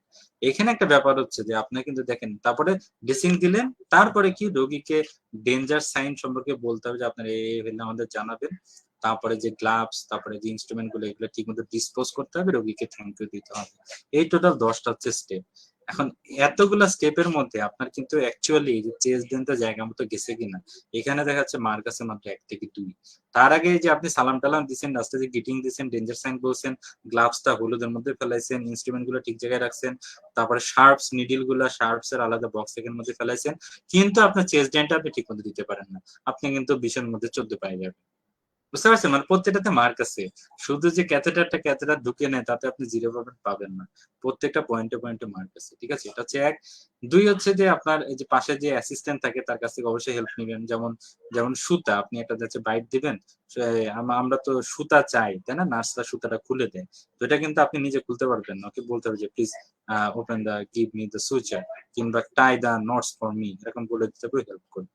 ঠিক আছে, এগুলো হচ্ছে টিপস এন্ড ট্রিক্স, যে মেন প্রসিডিউরটা ভয় পাওয়ার কিছু নাই, সকল ধরনের গাইড টাইড পাওয়া যায়, এগুলাতে টিপস দেওয়া থাকে, ওইগুলা ফলো করে করে মানে আপনি জাস্ট মেনলি বাসায় প্র্যাকটিস করতে হয়, যে আমরা ওইভাবে প্র্যাকটিস করছি যে দেখা যাচ্ছে যে এক্সটেনশন অফ দ্য মোল, এমনি আমরা বাসায় একটা বেগুন কিংবা একটা আলু টালু ইসে আমরা প্র্যাকটিস করছি যে এটা আমরা মোল এক্সটেনশন করব। হ্যাঁ, পরীক্ষার আগ দিয়ে। তো বাসায় বসে বসে একটা আলুর আপনি এখানে আসলে করতেছেন, আলুর আপনি যে একটা মোল কাটেন বা ওটা তা না, আপনি আলুর সামনে দাঁড়ায় দাঁড়ায় গ্রিটিংস দিলাম, এই করলাম, এই যে সবগুলো স্টেপ করলাম, তারপরে আলুর আমি হচ্ছে যে ছোট্ট একটু অংশ কেটে নিলাম, তারপরে বাইট টাইট দিলাম, থ্যাংক ইউ ট্যাংক ইউ দিলাম, মুছে টুছে দিলাম, দিয়ে এইভাবে আমরা বাসায় প্র্যাকটিস করছি যে অ্যাকচুয়াল করাটা ব্যাপার না, এটা আপনারা পারেন, একটা মল এক্সটেনশন করতে পারবেন না। ক্যাথেটার তো জীবনে বহুতবারই করছেন, জাস্ট কিছুই না। আপনি পরীক্ষার আগ দিয়ে আমরা কিভাবে প্র্যাকটিস করছি যে ক্যাথেটার তো বারবার প্র্যাকটিস করতে পারবো না, জাস্ট আমি বাসায় একটা এমনি একটা টিউব নিছি আর সামনে একটা বোতল নিছি, মনে করছি এটাই পেনিস আর এটা হচ্ছে টিউব, এটা হচ্ছে ক্যাথেটার। জাস্ট ওই বোতলের দিকে তাকাই দেখে সিরিয়াস ভঙ্গিতে আমি পরিচয় দিছি, ওনার নাম জানতে চেয়েছি, ক্যাথেটারাইজেশন প্রসিডিউরটা ডিসক্রাইব করছি, কনসেন্ট নিছি, তারপর হচ্ছে যে কোনো অ্যালার্জি টালার্জি আছে ল্যাটিস অ্যালার্জি দেখছি, তারপর বোতলটা যে ধরে ধরে প্র্যাকটিস করছি, এইভাবে আমি হচ্ছে একটু পেনিসটা ওয়াশ দিচ্ছি, ক্যাথেটারটা ঢুকাইছি, জায়গা মতো গ্লাভসটা পেয়েছি, থ্যাংক ইউ দিচ্ছি। তো তার মানে কি বাসায় বসে বসে কিন্তু আমি ক্যাথেটারাইজেশন প্র্যাকটিস করে দিচ্ছি, অরিজিনাল ম্যাকেট মানে মডেল যেদিন আছে আমি করে ফেলছি, সমস্যা নেই। ঠিক আছে, এইভাবে আসলে মানে একদম অরিজিনাল মডেলে যে আমাকে প্র্যাকটিস না করলে আমি পরীক্ষা হলে পারবো না, এই বিষয়ে কোনো ভয়ের কিছু নেই। মেইন জিনিসটা হচ্ছে যে আপনার টোটাল স্টেপস গুলো যেন আপনি ভুলে না যান, এটাই বাসায় বসে বসে কিংবা 2-3 জন মিলে প্র্যাকটিস করেন। এখন লাস্ট হচ্ছে যে আসলে এটা কিভাবে প্রিপারেশন নিতে হয়, এটা হচ্ছে যে সবারই। তো মেইন জিনিসটা হচ্ছে যে আমাদের নলেজে, এটা তো এতক্ষণে তো বুঝতে পারছেন যে আসলে এই পরীক্ষাটা কিভাবে হয়, যে নলেজের কিন্তু ভেরি ইজি, যে বছরের পর বছর ধরে মোটামুটি দেখাচ্ছে অ্যানাটমির 70-80টা স্টেশনে ঘুরে ফিরে আসতেছে, এর মধ্যে 3-4টা ঘুরে ফিরে আসতেছে। তো এই জন্য বছরের পর বছর ধরে বিভিন্ন স্টেশন এবং স্টেশনের কার্ডের কোশ্চেন গুলা লিক হয়ে গেছে কিন্তু। হ্যাঁ, তো এই যে লিক হয়ে যাওয়া কার্ডের কোশ্চেন আমরা কিন্তু মেডিকেল লাইফে মাঝে মাঝে এরকম চৌথা পাওয়া যেত আমাদের হলে, যে কার্ডের কোশ্চেন, তাই না, এরকম কম্পাইলেশন পাওয়া যেত। তো ঠিক এরকম এই সাধারণত এমআরসিএস এর ব্যবসায়ী মিশরীয়রা আগে আছে, তাদের মধ্যে ডক্টর টুর্কি, উনি হচ্ছে যে এমআরসিএস এর এই কোচিংটা অনেকদিন ধরে চালান। তো সে হচ্ছে যে এরকম অনেক কষ্ট করে করে করে করে একটা কম্পাইলেশন বের করছে যেটাকে বলে তুর্কি নোটস। তো এই তুর্কি নোটস, এটা আমি দেখছি যে অ্যানাটমির জন্য শুধু তুর্কি নোটস পড়লেই হয়, আর প্যাথোলজির ক্রিটিক্যাল কেয়ারের জন্য তুর্কি নোটস এর পরে সালারও একটা নোট পাওয়া যায়, এটা সুন্দর, অনলাইনে খুবই অ্যাভেলেবল পাওয়া যায়, যদি আপনারা না পান আমাদেরকে বললেন, আমরা আপলোড করে দিব। তো এই নোটস গুলা বসে বসে পড়তে হয়, এবং পড়ার সিস্টেমটা হচ্ছে এটাতে কিন্তু আমাদের লেখালেখির তো কিছু নাই। হ্যাঁ, যে আপনি ধরেন এটা এমআরসিএস পার্ট বি, অবশ্যই কোনো পার্টনার ছাড়া পাস করাটা ভেরি ইম্পসিবল। আপনার একটা পার্টনার থাকবে, সে আপনাকে একদম মানে এটা তো কার্ডের কোশ্চেন, তাই না, এই আপনি জানেন এই 15টাই জিজ্ঞাসা করবে। আপনার পার্টনার থাকবে, সে আপনাকে একটানে সিএ স্টোমাকের সবগুলো কোশ্চেন টাস টাস করে জিজ্ঞাসা করবে, আপনি টাস টাস করে বলবেন। এটাই প্র্যাকটিস করতে হবে, নলেজের টুর্কি নোটস পড়তে হবে। আর টুর্কি নোটস এর পরে সালা নোট, মানে প্যাথোলজির ক্রিটিক্যাল কেয়ারে দেখা যাচ্ছে যে তুর্কির নোটে 160টা কি 200টা মতো স্টেশন আছে, সালার ওই 80% দেখবেন সেম, ও কিছু কিছু মানে 15-20% এক্সট্রা রাখছে। তো এই জন্য তুর্কি নোটসটা পড়ার পরে সালার নোটটা পড়তে হয়, পড়লেই দেখা যাচ্ছে যে পেরে যাবেন। এবং প্র্যাকটিসটা করতে হবে এইভাবে যে আপনার মডেলকে মানে আপনার যে রিডিং প্যাটার্ন আছে তাকে বলবেন যে তুমি সিএস স্টোমাক স্টেশনটা আমাকে ধরো, ও টাস টাস করে 15টা কোশ্চেন জিজ্ঞাসা করবে, আপনি টাস টাস করে 15টা কোশ্চেন অ্যান্সার বলে দিবেন। এখানে একটা ইম্পর্টেন্ট জিনিস, এটা হচ্ছে যে তুর্কি নোটস কিংবা সালা নোটসে দেখবেন যে ওরা কিছু কিছু কোশ্চেন আছে এরকম, pathology what are the risk factors of CS stomach, or name four tell me four positive agents of hepatocellular carcinoma, এখানে 4টা আছে। তা আপনাকে কিন্তু এই 3-4টার মধ্যে 3টা পারলেই হবে তা না। তুর্কি যদি ওর গাইডে দিয়ে রাখে যেখানে 4টা বলো, আপনাকে ধরেই নিতে হবে যে মেন পরীক্ষার দিন ওই কার্ডে 4টাই আছে, এবং ওই কার্ডে দেখা যাচ্ছে আপনি অনেক আপনি কজ অফ প্যানক্রিয়াটাইটিস জানেন, কিন্তু রয়্যাল কলেজের যে কার্ড, ওই কার্ডের অ্যান্সারে প্যানক্রিয়াটাইটিস এর শুধুমাত্র 4টার মধ্যে একটা আছে অ্যালকোহল, 2 হচ্ছে গলস্টোন, 3 হচ্ছে যে আপনার দেখা যাচ্ছে ইনফেকশন উইথ মামস টার্মস, এবং 4 হচ্ছে যে হয়তো বা ভেনম বাইট টাইট এরকম, কিংবা হাইপার ক্যালসিয়ামি, এই 4টা দিয়ে আছে, ওই 4টাই আপনাকে বলতে হবে। আপনি যদি ওদের মানে ইসে 3টা আপনি উত্তর দিচ্ছেন ওদের কার্ডের সাথে মিলছে, কিন্তু 4 নম্বর পয়েন্টটা আপনি এমন একটা বলছেন যেটা আসলে ওরা অ্যাকসেপ্ট করতেছে না, ওরা কিন্তু ওই কোশ্চেনটা 2 এর মধ্যে আপনাকে 0 দিবে। অতএব একদম মানে খাপে খাপ একদম বাইবেলের মতো করে তুর্কি এবং সালা পড়তে হবে, কারণ ওরা অনেক বছর ধরে ধরে ধরে ধরে যে রিকল, যেরকম আমরা পার্ট এতে পড়ছি যে বিভিন্ন মানুষের রিকল থেকে, তো ওরাও এরকম মানে বছরের পর বছর ধরে এটা লিক করতে করতে করতে ওরা বুঝে ফেলছে যে এই কার্ডে এই কোশ্চেন গুলো আছে এবং এইগুলা এই উত্তর হয়। গেল নলেজ। স্কিলের হচ্ছে যে একটা বাজিদ নামে একটা নোট পাওয়া যায়, এটাও খুব মানে অ্যাভেলেবল, নীলক্ষেত কিংবা নেটে পাওয়া যায়। তো বাজিদ নামে একটা লোক, ও হচ্ছে যে এরকম হিস্ট্রি, এক্সামিনেশন এবং কাউন্সিলিং, এই তিনটার ওর একটা নোট আছে। তো এইখানে ধরেন আপনার যে 20টা হিস্ট্রি স্টেশন আছে, সাপোজ যে ওইখানে ও দিয়ে রাখছে সিএস স্টোমাক, সিএসোফেগাস, টনসিল, তারপর হচ্ছে হেডেক, ইম্পর্টেন্স, এরকম এই কয়টাই আসে। হ্যাঁ, এমআরসিএস পার্ট বি কিন্তু আপনার একই কোশ্চেন বছর পর বছর ধরে আসতেছে। আমার কাছে মনে হচ্ছে যে পার্ট এর চাইতে পার্ট বি পাস করা খুব সহজ, কারণ আমি জানি যে এই 20টার বাইরে কিছু আসবে না। ওরাও জানে যে আমরা বছর পর বছর ইচ্ছে করে রিপিট করে, কারণ ওরা কি কোশ্চেন দিচ্ছে এটা ব্যাপার না, আপনি কিভাবে ডেলিভারি করতেছেন এটাই ব্যাপার। তো বাজিদের নোটে দেখবেন যে একদম হিস্ট্রি একদম সুন্দরভাবে সাজানো আছে, কি কি কোশ্চেন জিজ্ঞাসা করতে হবে সাজানো আছে, একদম মানে বাজিদের বাইবেলের মতো পড়তে হবে। হিস্ট্রি এবং কাউন্সিলিং, কাউন্সিলিং এও দেখবেন যে ওর এখানে কথোপকথন হিসাবে লেখা আছে, ও লেখা আছে যে আপনি এটা বললেন, তারপর রোগী এটা কোশ্চেন জিজ্ঞাসা করলো, এটার উত্তর এই হবে।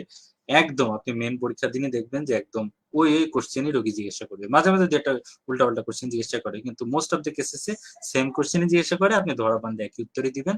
এখানে যে কি উত্তর দিচ্ছেন এটা চাইতে কিভাবে উত্তর দিচ্ছেন এটাই গুরুত্বপূর্ণ। আর এক্সামিনেশন এটাও বাজিত, বাজিদের উপরে কোনো কথা নাই। এর কারণ হচ্ছে যে এক্সামিনেশনে দেখবেন যে আপনি দেখা যাচ্ছে যে আপনি অ্যাবডোমেনের এক্সামিনেশন সারা জীবনে ম্যাকলয়েড এইভাবে পড়ছেন, আপনাদের স্যার এইভাবে দেখাইছে, কিন্তু বাজিদে যদি লেখা থাকে যে শুয়ায়ে এগুলা করব, তারপর দাঁড়া এগুলা করব, তারপরে বসা এগুলা করব, ওইভাবে ওই সিরিয়ালে ওই করেই করতে হবে। কারণ এখানে আপনার করাটা ইম্পর্টেন্ট না, এটা 6 মিনিটে করা ইম্পর্টেন্ট। তো বাজিদ বছরের পর বছর ওরা দেখছে যে আসলে শুধুমাত্র ওই সিকুয়েন্সিয়ালি এবং এই এক্সামিনেশন গুলা করলেই অ্যাবডোমেন 6 মিনিটে শেষ করা সম্ভব, কিংবা নি জয়েন্ট 6 মিনিটে শেষ করা সম্ভব। বাজিদ ওইভাবেই লিখছে, এত সুন্দর একটা গাইড। সো আপনারা এটা ফলো করবেন, করে করে নিজেরা প্র্যাকটিস করবেন। আর এর মধ্যে আপনারা ভিডিও দেখতে পারেন হচ্ছে যে ডক্টর এক্সাম এবং গিকি মেডিক্স, এই দুইটার ভিডিও বাজারে পাওয়া মানে ইউটিউবে আছে। ইউটিউবে বিশেষ করে গিকি মেডিকের ফি সো ওই আপনারা বাজিদটা পড়বেন। আর কোনো এক্সামিনেশনটা একটা স্পেসিফিক টেস্ট, ওইটা অ্যালেন টেস্ট, ফেলেন টেস্ট, এগুলো কিভাবে করতে হয় যদি বুঝতে না পারেন, গিকি মেডিকের একটা ইউটিউব চ্যানেল আছে, এটা দেখতে পারেন। ওইটা একদম মানে এমআরসিএস পরীক্ষাতে যেভাবে করতে হয় যেভাবে চাই। তো সিরিয়াল মানে দেখা যাচ্ছে যে বাজিতে যদি লেখা থাকে যে নি জয়েন্ট প্রথমে দাঁড়ায় করতে হবে পরে বসে করতে হবে, কিন্তু গিকি মেডিক আবার উল্টা দেখাচ্ছে। আপনারা অবশ্যই বাজিত ফলো করবেন, কিভাবে করতে হয় ওইটা দেখবেন গিকি মেডিক থেকে। আর কিসের পরে কি করতে হয় এবং কোনটা কোনটা টেস্ট করতে হয় এটা অবশ্যই বাজেট। ঠিক আছে, বাজেট যা লিখছে আমরা দেখছি কিছু কিছু পয়েন্টে মনে হচ্ছে যে না না না আমরা তো মেডিকেল লাইফে এইভাবে করছি, তখন দেখা যাচ্ছে আমরা ওইভাবে করতে যে দেখছি যে না আসলে 6 মিনিটে শেষ করা যায় না, এটা 7 থেকে 8 মিনিট লেগে যায়। শুধুমাত্র বাজিত একদম বাইবেলের মতো করে ফলো করলেই এটা আসলে করা সম্ভব। ঠিক আছে। আর স্টিলে তারপরে মাঝে মাঝে হয়তো বা একটু মনে হইতে পারে যে আমার কনফিডেন্সের একটু অভাব, মডেল আসল মডেল পরীক্ষার দিন কিরকম আসে। তো সাধারণত তো দেখা যাচ্ছে যে যে দেশে আপনি পরীক্ষা দিবেন, সেটা ইংল্যান্ড হোক ইন্ডিয়া হোক, সবগুলা দেশেই মানে পরীক্ষার আগ দিয়ে বিভিন্ন কোচিং সেন্টার দেখা যাচ্ছে একদিনের এরকম ওয়ার্কশপের অ্যারেঞ্জ করে। হুম আপনি দেখা যাচ্ছে আমি যেমন পার্সোনালি আমারটা বলি, আমি ইংল্যান্ডে লন্ডনে পরীক্ষা দিছিলাম। আমার পরীক্ষা ছিল 8ই ফেব্রুয়ারি। তো আমি যখনই লন্ডনে বুক তো দিছি 3 মাস আগে, ভিসা পেয়ে গেছি 1 মাস আগে, সাথে সাথে আমি খোঁজ নেওয়া শুরু করছি যে আসলে ইংল্যান্ডে ফেব্রুয়ারি মাসে কোনো হ্যান্ডস অন কোর্স হবে কিনা। তো তখন রিডা হার্বি আছে না, রিডা হার্বি এমআরসিএস পার্টের আপনারা গাইড টাইড পড়েন। তো রিডা হার্বিকে আমি মেসেঞ্জারে নক দিলাম, টেলিগ্রামে নক দিলাম, ও বললো যে হ্যাঁ আমি ফেব্রুয়ারির 2 তারিখে আমি একটা কোর্সের আয়োজন করব, আমি 100 পাউন্ড হচ্ছে যে ফি, তখন আমি 100 পাউন্ড ফি দিয়ে আমি কোর্স করে ফেলছি। জাস্ট ওই দিন কিছুই না, রিডা হার্বি এই যে মানে ডামি গুলো আনছিল ক্যাথেটার মেথড, আমি তো আগে থেকে স্টেপস তো আমার মুখস্থই, জাস্ট আমি ওই যে একদম রিয়েল পেনিস যেটা একদম ইসেই দিবে ওইটা একটু দেখলাম, একদম রিয়েল যেটা আমার মূল এক্সিশন ওইটা এরকম ওই মডেলটা ওটা আনছিল, ওই মডেলটা আমি দেখে নিলাম। আচ্ছা ঠিক আছে, তাহলে বুঝতে মানে জাস্ট তখন ফ্যামিলিয়ারাইজ যে একদম পরীক্ষার হলে ঢুকেই যেন শখ না খাইতে হয়, এই জিনিসটা আর কি প্র্যাকটিস হয়েছে। ঠিক আছে।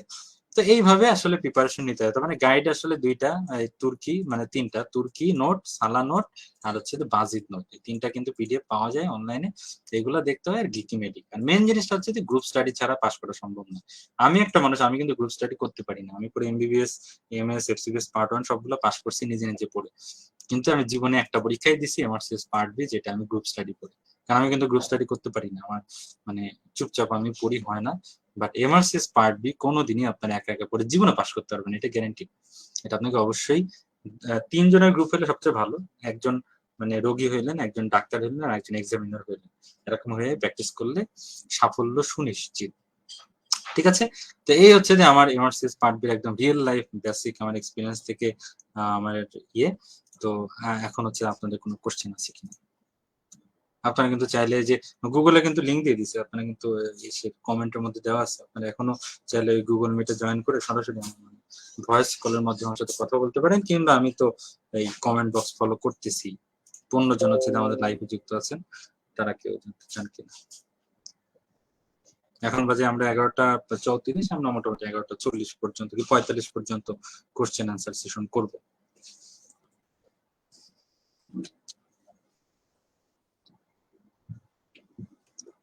আশা করি আমি মানে একদম আমার রিয়েল লাইফে বেসিক এক্সপিরিয়েন্স থেকে বলছি, একদম রিয়েল লাইফে কিভাবে কি কি ঘটনা টটনা হয় এটা কিন্তু আপনারা আসলেই পাবেন না। আমি নিজে যখন সার্চ দিয়ে দেখছি তখন কিন্তু অনলাইনে নাই এই ধরনের এক্সপিরিয়েন্স রিয়েল লাইফ, আমি খুব সাফার করছি এই। আচ্ছা, আমি হচ্ছে যে visa form fill up hands-on, আমি হচ্ছে যে মানে ইংল্যান্ডে পরীক্ষা দেওয়া তো সবচাইতে কস্টলি সলিউশন, তাই না? ইংল্যান্ডে পরীক্ষা দিতে গেলে তো অনেক টাকা চলে যায়। ইন্ডিয়াতে যদি দেন তাহলে তো পরীক্ষা দিতে তো সব জায়গায় একই, 997 পাউন্ড। ইন্ডিয়া হলে আপনার ইন্ডিয়া যাইতে আসতে লাগবে কত টাকা? 2500 টাকায় মৈত্রী ট্রেনে করে ইন্ডিয়া চলে যাওয়া যায়। তাহলে হয়তো আপ ডাউন 5,000 টাকা। আর আপনি হোটেলে থাকবেন হয়তো 5-4 দিন, 10,000 টাকা, তাহলে 35, আর এদিকে 1,10,000, মোটামুটি 1.5 লাখের মধ্যে প্যাক আপ ইন্ডিয়াতে পরীক্ষা দিতে। কিন্তু আমার পার্সোনালি আমি হচ্ছে লন্ডনে যে পরীক্ষা দিচ্ছি, আমার আপ ডাউনের টিকিট লাগছিল হচ্ছে 1,10,000 টাকা। তার মানে এইদিকে 1,10,000 দিয়ে ফর্ম ফিল আপ করছি, 1,10,000 দিয়ে প্লেন টিকিট কাটছি 2,20,000। আর এদিকে আমার মোটামুটি 10 দিন মতো হোটেলে ছিলাম। হোটেলের আমার প্রতিদিন মোটামুটি 20 পাউন্ড, মানে 2-3 হাজার টাকা করে গেছে, খাওয়া দাওয়া মিলাই যেটাই হয়তো 30-40 হাজার টাকা, তখন 2.5 লাখ। আর ওইদিকে হচ্ছে যে আমার আর কি ওই যে রিডে আরবি হ্যান্ডসন করছি, ওইটা 100 পাউন্ড, মানে 11,000 টাকা আর কি। তার মানে আমার মোটামুটি 2,80,000 কি এরকম মতো গেছে আর কি। বাট এটা তো চাইলে আমি যদি, কিন্তু আমি এটা করতে বাধ্য হয়েছি কারণ আমি যখন পরীক্ষা দিচ্ছি 2020 সালের ফেব্রুয়ারিতে, আমি তো সেই 20 সালের নভেম্বরে আমি এমআরসিএস পার্ট এ পাস করছি। আর পরে 2022-এর ফেব্রুয়ারিতে আমি পার্ট বি দিছি। মানে আমি 1.5 বছর ধরে বসেছিলাম যে কিরে কোনো সেন্টার খোলে না, আমি ইন্ডিয়াতে দিব। বাট ইন্ডিয়া খুলেই না, পরে মানে বাধ্য হয়ে, বিরক্ত হয়ে আমাকে ইংল্যান্ডে যাওয়া লাগছে। বাট এখন তো ইন্ডিয়াতে খুলে গেছে, কুয়ালালামপুরে খুলে গেছে। গতকালকে যে রেজাল্ট দিল কুয়ালালামপুরে, অনেকজন বাংলাদেশিরা পাশ করছে, তো প্রায় আমারই পরিচিত 5 জন পাশ করছে গতকালকে রেজাল্ট দিল। আচ্ছা, এক্সাম স্টেশনের উপর কোনো পাশ-ফেল নির্ভর, হ্যাঁ মানে পাশ-ফেল তো ওই যে ইসের বললাম যে টোটাল 17টা স্টেশন, তার মধ্যে আপনাকে আলাদাভাবে 8টা স্টেশন মিলায় নলেজ 8টার মধ্যে পাশ করতে হবে, এদিকে স্কিল ওটার মধ্যে পাশ করতে হবে। ওরা আসলে যে ওভারঅল ওয়েটিং করে, বিসিএস এর প্রিলি যেরকম যে একটা এক ব্র্যাকে কাটমার্ক থাকে, তো ওরা এরকম দেখে যে সবার কত এরকম পাচ্ছে, তার মধ্যে মোটামুটি 70% মানুষ পাশ করবে। এখানে পাশের হার কিন্তু 70% প্রায় এমআরসিএস পার্ট বি তে। এমআরসিএস পার্ট এ তে কিন্তু 40% মানুষ পাশ করে, পার্ট বি তে প্রায় 60-70% পাশ করে। তো এরকম দেখে যে কত কাটমার্ক একটা 70% মানুষকে পাস করানো যায়, ওই হিসাব করে একটা কাটমার্ক ধরে আর কি। বাট আলাদা আলাদা ভাবে দুইটা সেকশনে আপনাকে কাটমার্কে বেশি পাইতে হবে। এক এক দেশে পাশের রেট এক এক রকম, এটা আসলে ঠিক না। মোটামুটি সব দেশে পাশের রেট একই রকম, কিন্তু আমার মানে এটা রয়্যাল কলেজ আসলে ওরা বলে যে না আমরা আসলে সব দেশে একই রকম পরীক্ষা নিই এই। তো তো এই জন্য ওরা বলে যে আচ্ছা ভাই ইংল্যান্ডে যে পরীক্ষা দিব নাকি ইন্ডিয়ায় যে পরীক্ষা দিব এই। তো আমার কাছে মানে আমি তো একটাতেই পরীক্ষা দিছি আল্লাহর রহমতে, আমার একবারই হয়েছে, এই জন্য আমি শুধু ইংল্যান্ডেরটা জানি। বাট আমার যে রিডিং পার্টনার ওর আসলে 3বার দেয়া লাগছে। তো একবার দিছিল হচ্ছে যে রয়্যাল কলেজ অফ ইংল্যান্ডের আন্ডারে লন্ডনে, পরের বার দিছে হচ্ছে যে ও এডিনবরা আন্ডারে ম্যানচেস্টারে, 3 নম্বর বারে হচ্ছে যে গতকালকেও পাশ করছে, এবার দিছিল কুয়ালালামপুরে। তো আমার রিডিং পার্টনার ওর কথা হচ্ছে যে আসলে মানে ডিফিকাল্টি লেভেল একই প্রত্যেকটা দেশেই, বাট মানে ওরা তো আসলে দেখায় যে আসলে 70% মানুষকে পাস করাবে। তো ওর কাছে মনে হয়েছে, ও যেহেতু 2বার ধরা খাইছে, ওর কাছে মনে হচ্ছে যে আসলে ইংল্যান্ডে গেলে যেটা হয় যে আপনার ওইখানে তো মানে পরীক্ষা দিচ্ছে কারা, এনএইচএস এ যারা অলরেডি 5-6 বছর জব করতেছে, যারা সার্জিক্যাল ট্রেনিং অলরেডি 2 বছর ট্রেনিং করে ফেলছে। তো ওদের সাথে আপনি যখন কম্পিট করবেন তখন ওদের মানে আপনার তো মনে হবে যে আজকে যে 10 জন পরীক্ষা দিল তাদের মধ্যে আমরা 7 জনকে পাস করাবো, 3 জনকে ফেল করাবো, ওই 3টার মধ্যে তো আপনার পড়ে যাওয়ার চান্স একটু বেশি থাকবে, কারণ ওরা তো একটু ভালো পারবে। ওরা বিশেষ করে কাউন্সিলিং স্টেশন ওইগুলাতে ওরা আসলে অনেক ভালো পারে। তো এই জন্য আমার মনে হয় যে এটা একদম ইংল্যান্ডে গেলে এটা একটা সাইড এফেক্ট ওর কাছে মনে হয়েছে। বাট আমি এটা জানি না, আমি তো আসলে দিছি, মানে আমরা এবার 4 জন আমরা একসাথে পড়তাম, 4 জনের মধ্যে 2বার, এবার একবারই পাশ করছিলাম ইংল্যান্ডে যে। তার মধ্যে আমার বান্ধবী একজন ছিল টিমা, ও তো স্কিলে ও তো প্রায় কত, স্কিলে তো আমাদের কয়টা স্টেশন, 9টা, 180, 180-এর মধ্যে ও প্রায় 150 পাইছিল, উইচ ইজ হিউজ, কিন্তু অনেক মার্ক, 150 পাওয়াটা। তো মানে এরকম ও just দেখছিলাম যে ওটা ইংলিশ মানে ইংলিশ ও স্পিকিং খুব ভালো ছিল, কাউন্সিলিং টাউন্সিলিং খুব ভালো করছিল। সো মানে আসলে ইংল্যান্ডে গেলে যে পাস করবেন না, আমরা তো পাস করেই এসেছি। এবং আমার কাছে মনে হচ্ছে আমি যেদিন পরীক্ষা দিছি যে 17টা স্টেশন, 17টা স্টেশনের মধ্যে আমার 15টা স্টেশন ছিল ব্রিটিশ, 2টা ছিল মানে 2টা ওরাও বোঝাই যাচ্ছে রয়্যাল কলেজের টিচার, বাট 2টা হচ্ছে ইন্ডিয়ান আর পাকিস্তানি। তো ওই ব্রিটিশটা আসলে খুব ভালো ছিল, মানে কোনো কোশ্চেন পারতেছি না, ওরাই এমপ্যাথেটিক হয়ে ভাষায় দিচ্ছে সরিটরি বলে। আর 2টা স্টেশন ছিল ইন্ডিয়ান আর পাকিস্তানি, ওরাই ছিল একটু কেমন কেমন জানি অড, মানে বাংলাদেশি টিচারদের মধ্যে বিহেভিয়ার, যেটাই পারতেছ না কি আর পারবা। তো তখন আমি সিদ্ধান্ত নিছিলাম যে আমি যদি এবার ফেল করি পরের বার ইংল্যান্ডেই দিব। মানে আমি যাচ্ছি ইন্ডিয়াতে পরীক্ষা দিলে এই দুইজন যে খাসটা পরে ইন্ডিয়ায় পরীক্ষা দিলে 17টাই খাসটা থাকবে, তখন আমি কিভাবে দিব। তো এই জন্য আমি আমার কাছে মনে হচ্ছে যে ইংল্যান্ডই ভালো। বাট আমার কাছে মনে হচ্ছে মানে আসলে টাকা পয়সার অনেক ব্যাপার তো। তো যদি আপনার কাছে অপশন থাকে যে ইন্ডিয়া এবং ইংল্যান্ড, আমার মনে হয় যে ইন্ডিয়াতে দেয় ভালো। দরকার কি, আলটিমেটলি পরীক্ষার স্ট্যান্ডার্ড একই, ইন্ডিয়াতে আপনার খরচ কম হচ্ছে, হ্যাঁ, আবার প্লাস কথাবার্তা একটা প্রোনাউন্সিয়েশন এটা একটা ব্যবসা করা আছে। সো এটাই আর কি। ইন্ডিয়াতে নাকি অনেক ফেল করে, আসলে এটা ব্যাপারটা ভুল। মানে এটা বাস্তবতা না যে ইন্ডিয়াতে অনেক ফেল করে, শ্রীলঙ্কাতে অনেক পাস করে। এটা আমি দেখছি যে যারা এরকম বল মানে এরকম একটা মিথ প্রচলিত আছে, বাট ইন্ডিয়াতে পরীক্ষা দিয়ে আমার ডিএমসি বহুত মানুষ পাস করছে। তারা মানে তাদের যে এক্সপিরিয়েন্স আমার একই এক্সপিরিয়েন্স আর কি। সো এটা আসলে বাস্তবতা না, বাট মানে আমার মনে হয় যে মানে এটা টাকা পয়সা বাঁচানোটা এটা মানে ইংল্যান্ডে যে পরীক্ষা দিলে তো অনেক কস্ট, তাই না? প্রায় কোথায় আপনি ইন্ডিয়াতে 1.5 লাখ টাকা সব প্যাক আপ করতে পারবেন, ইংল্যান্ডে গিয়ে তো প্রায় 4 লাখ টাকা তো লেগে যাবে, আপ ডাউন সব মিলাই ছিল, থাকা খাওয়া তো এখন অনেক বেশি হয়ে গেছে। সো এটা নিয়ে ভয় পাওয়ার কিছু নেই। এবং আমার আমার ওই যে আমার যে ফ্রেন্ড, ও তো মানে রিডিং পার্টনার, ও তো কুয়ালালামপুরে দিছে একবার আর 2বার দিছে ইংল্যান্ডে। ও দিয়ে বলছে যে ও কুয়ালালামপুরে দিয়ে হ্যাপি। হ্যাঁ, মানে মনে হচ্ছে যে কুয়ালালামপুরে ও পরীক্ষা দিয়ে মনে হচ্ছে যে আসলে ওর সাথে যারা পরীক্ষা দিচ্ছে তারা আসলে খুব ভালো টাইপের পরীক্ষা দিচ্ছে, অত তার হবেই। আর ও যখন ইংল্যান্ডে পরীক্ষা দিচ্ছিল মনে হচ্ছে বাকি সবাই কিন্তু হাইলি কোয়ালিফাইড, ওর একটা ফেল করার চান্স আছে। এখন এটার আত্মবিশ্বাসের অভাব কি জানি, মানে আমি তো আল্লাহ আমাকে পাশ করাই দিছে ইংল্যান্ডে পরীক্ষা দিয়ে। আচ্ছা, আপনি যদি হচ্ছে যে ফর্ম ফিল আপ করার পরে যদি ভিসা না পান, তাহলে ওই রয়্যাল কলেজকে জানাইতে হয় যে ভিসা যে পান না, একটা রিজেকশন লেটার তো দিয়ে দেয় ইউকে ভিসা, ওই রিজেকশন লেটারটা আপনি ওদেরকে দিয়ে দিবেন, ওরা রিফান্ড করে দিবে। কিংবা হচ্ছে যে আপনাকে পরবর্তীতে রয়্যাল কলেজ যদি ইন্ডিয়াতে পরীক্ষা নেয় ওটাতে শিফট করে দিবে, বললে ওরা করে দেয়, এটা নিয়ে প্যারা খাওয়ার কিছু নেই। পাশের রেট এক এক দেশে এরকম ভয়টাই দেখায় আর কি, যে শ্রীলঙ্কায় পাশের রেট কম, ইন্ডিয়াতে পাশের রেট বেশি, সেটা বাস্তবতা না। পাশের রেট মোটামুটি আমি দেখছি যে রেজাল্ট যদি আপনারা অ্যানালাইসিস করেন মোটামুটি সব দেশে আর কি। ইজিপ্ট হচ্ছে যে ইজিপ্ট বেশ ভালোই, ইজিপ্টে অনেক মানুষ পরীক্ষা দেয়। বিশেষ করে যে এমআরসিএস এর কোচিং টোচিং, এটা তো ইজিপ্টের মানে কিছু কিছু থাকে, যেমন প্ল্যাবের কোচিং দেখবেন যে সব ইন্ডিয়ান দিয়ে ভর্তি। আর এই যে এমআরসিএস কোচিং সব যে তুর্কি রিডারবি সব কয়টা কিন্তু ইজিপশিয়ান। তো এই জন্য ওদের এই যে এমআরসিএস ইন্ডাস্ট্রিটা ওদের ইজিপ্টে খুবই ডেভেলপ। ইজিপ্টে অনেকে পরীক্ষা দেয়, এবং পরীক্ষা দেওয়ার পর ওরা বলছে যে না ইজিপ্ট ভালো, ইন্ডিয়ার মতোই। মানে ওই ইজিপ্টের ওই লোকজনদের ইংলিশ টিংলিশ ইন্ডিয়ান টাইপেরই, এবং মানে একই রকম, মানে অত হার্ড অ্যান্ড ফাস্ট না। তো ইজিপ্টে দেওয়া যেতেই পারে। আমাদের আমার একটা জুনিয়র হচ্ছে যে এখন ওই যে সে অনারারি করে, ও তো ইজিপ্টে পরীক্ষা দিয়েছিল, ইজিপ্টে পরীক্ষা দিয়ে প্রায় দেখলাম যে নলেজে 90% মার্ক পেয়েছে, একবারই পাস করে গেছে। So Egypt can be good choice, যে আপনার যদি আপনি যখন পরীক্ষা দিতে চান আপনার যদি শিডিউলের সাথে মিলে, ইজিপ্ট ভালো। আমি সাজেস্ট করি এই যে যাওয়া আসা। তো ইজিপ্টে প্লেনের টিকিট দেখলাম যে আমার একটা জুনিয়রও কাটার প্ল্যান করতেছে, 60,000 টাকা মানে প্লেনের টিকিট পাওয়া যায় যদি 1 মাস আগে কাটেন। এবং থাকা ঘর খরচ তো খুব কম, 1-1.5 হাজার টাকায় হোটেল টোটেল পাওয়া যায়। অনেক মানুষ, বাংলাদেশে অনেক মানুষ ইজিপ্টে যে পরীক্ষা দেয়, অনেক ধারণা নেই আপনাদের যে কত মানুষ ইজিপ্টে যে প্রতি বছর পরীক্ষা দেয়। So very good choice. আর কারো কোনো কোশ্চেন? 42 বাজে, আর 3 মিনিট হয়তো আমরা লাইভে থাকবো। ওকে, ওয়েলকাম আপু। আর তাহলে হচ্ছে যে আমরা আর 2 মিনিট আছি লাইভে, ঠিক আছে। সো আই হোপ যে আমি চাইছিলাম যে একদম মানে এমআরসিএস পরীক্ষা কিভাবে কি কি হয় এটা তো অনলাইনে যে ওদের ওয়েবসাইটে গেলেই পাওয়া যাবে, বাট অ্যাকচুয়াল সিনারিওটা কি, পরীক্ষার দিন আসলে কিরকম হয়, ঘরের মধ্যে ঢুকে দেখতে কিরকম লাগে, এটা না আমি মানে এত অনলাইনে খুঁজছি পরীক্ষাটা দিয়ে কেউ বলতে পারে নাই। পরে আমি একজন ভাইকে পাইছিলাম, ভাই এনএইচএস এ জব করে। ভাই আমার জিজ্ঞাসা করলাম যে ভাই অ্যাকচুয়ালি আমাকে বলতে পারবেন, আমাকে টাইম দেয় নাই, তো খুব মনে কষ্ট পেয়েছিলাম। হ্যানতা নেই, তো তখন আমার কাছে মনে হচ্ছে যে আল্লাহ যদি পাস টাস করে আমি যদি পরবর্তীতে মানুষকে তখন হেল্প করবো, যে অ্যাকচুয়ালি সিনারিও আসলে কি রকম হয় পরীক্ষার দিন, বাইরে কেমনে দাঁড় করে রাখে, ভিতরে যে কি হয়, টিচাররা কেমন বিহেভ করে। আচ্ছা, সবচাইতে মিসকনসেপশন থাকে যে যে টিচাররা কি জানি মানে আমি আগে একটা ভাই আমারে বলছিল যে, "শোন তুই একটা কাজ কর, তুই ইংল্যান্ডে দিস না। ইংল্যান্ডের টিচাররা ওরা তো একটু আমাদের যারা আমরা এশিয়ান আমাদের প্রতি একটু নেগলেক্ট করে। হ্যাঁ? তো ওরা কিন্তু গেলেই ফেল করায় দিবে।" এই। তো পরে আসলে আমি যেয়ে দেখলাম আসলে গেলেই ফেল করে দিবে, এটা কি সম্ভব নাকি? এখানে তো আসলে প্রত্যেকটা কোয়েশ্চেনে আলাদা, আলাদা মার্ক আছে।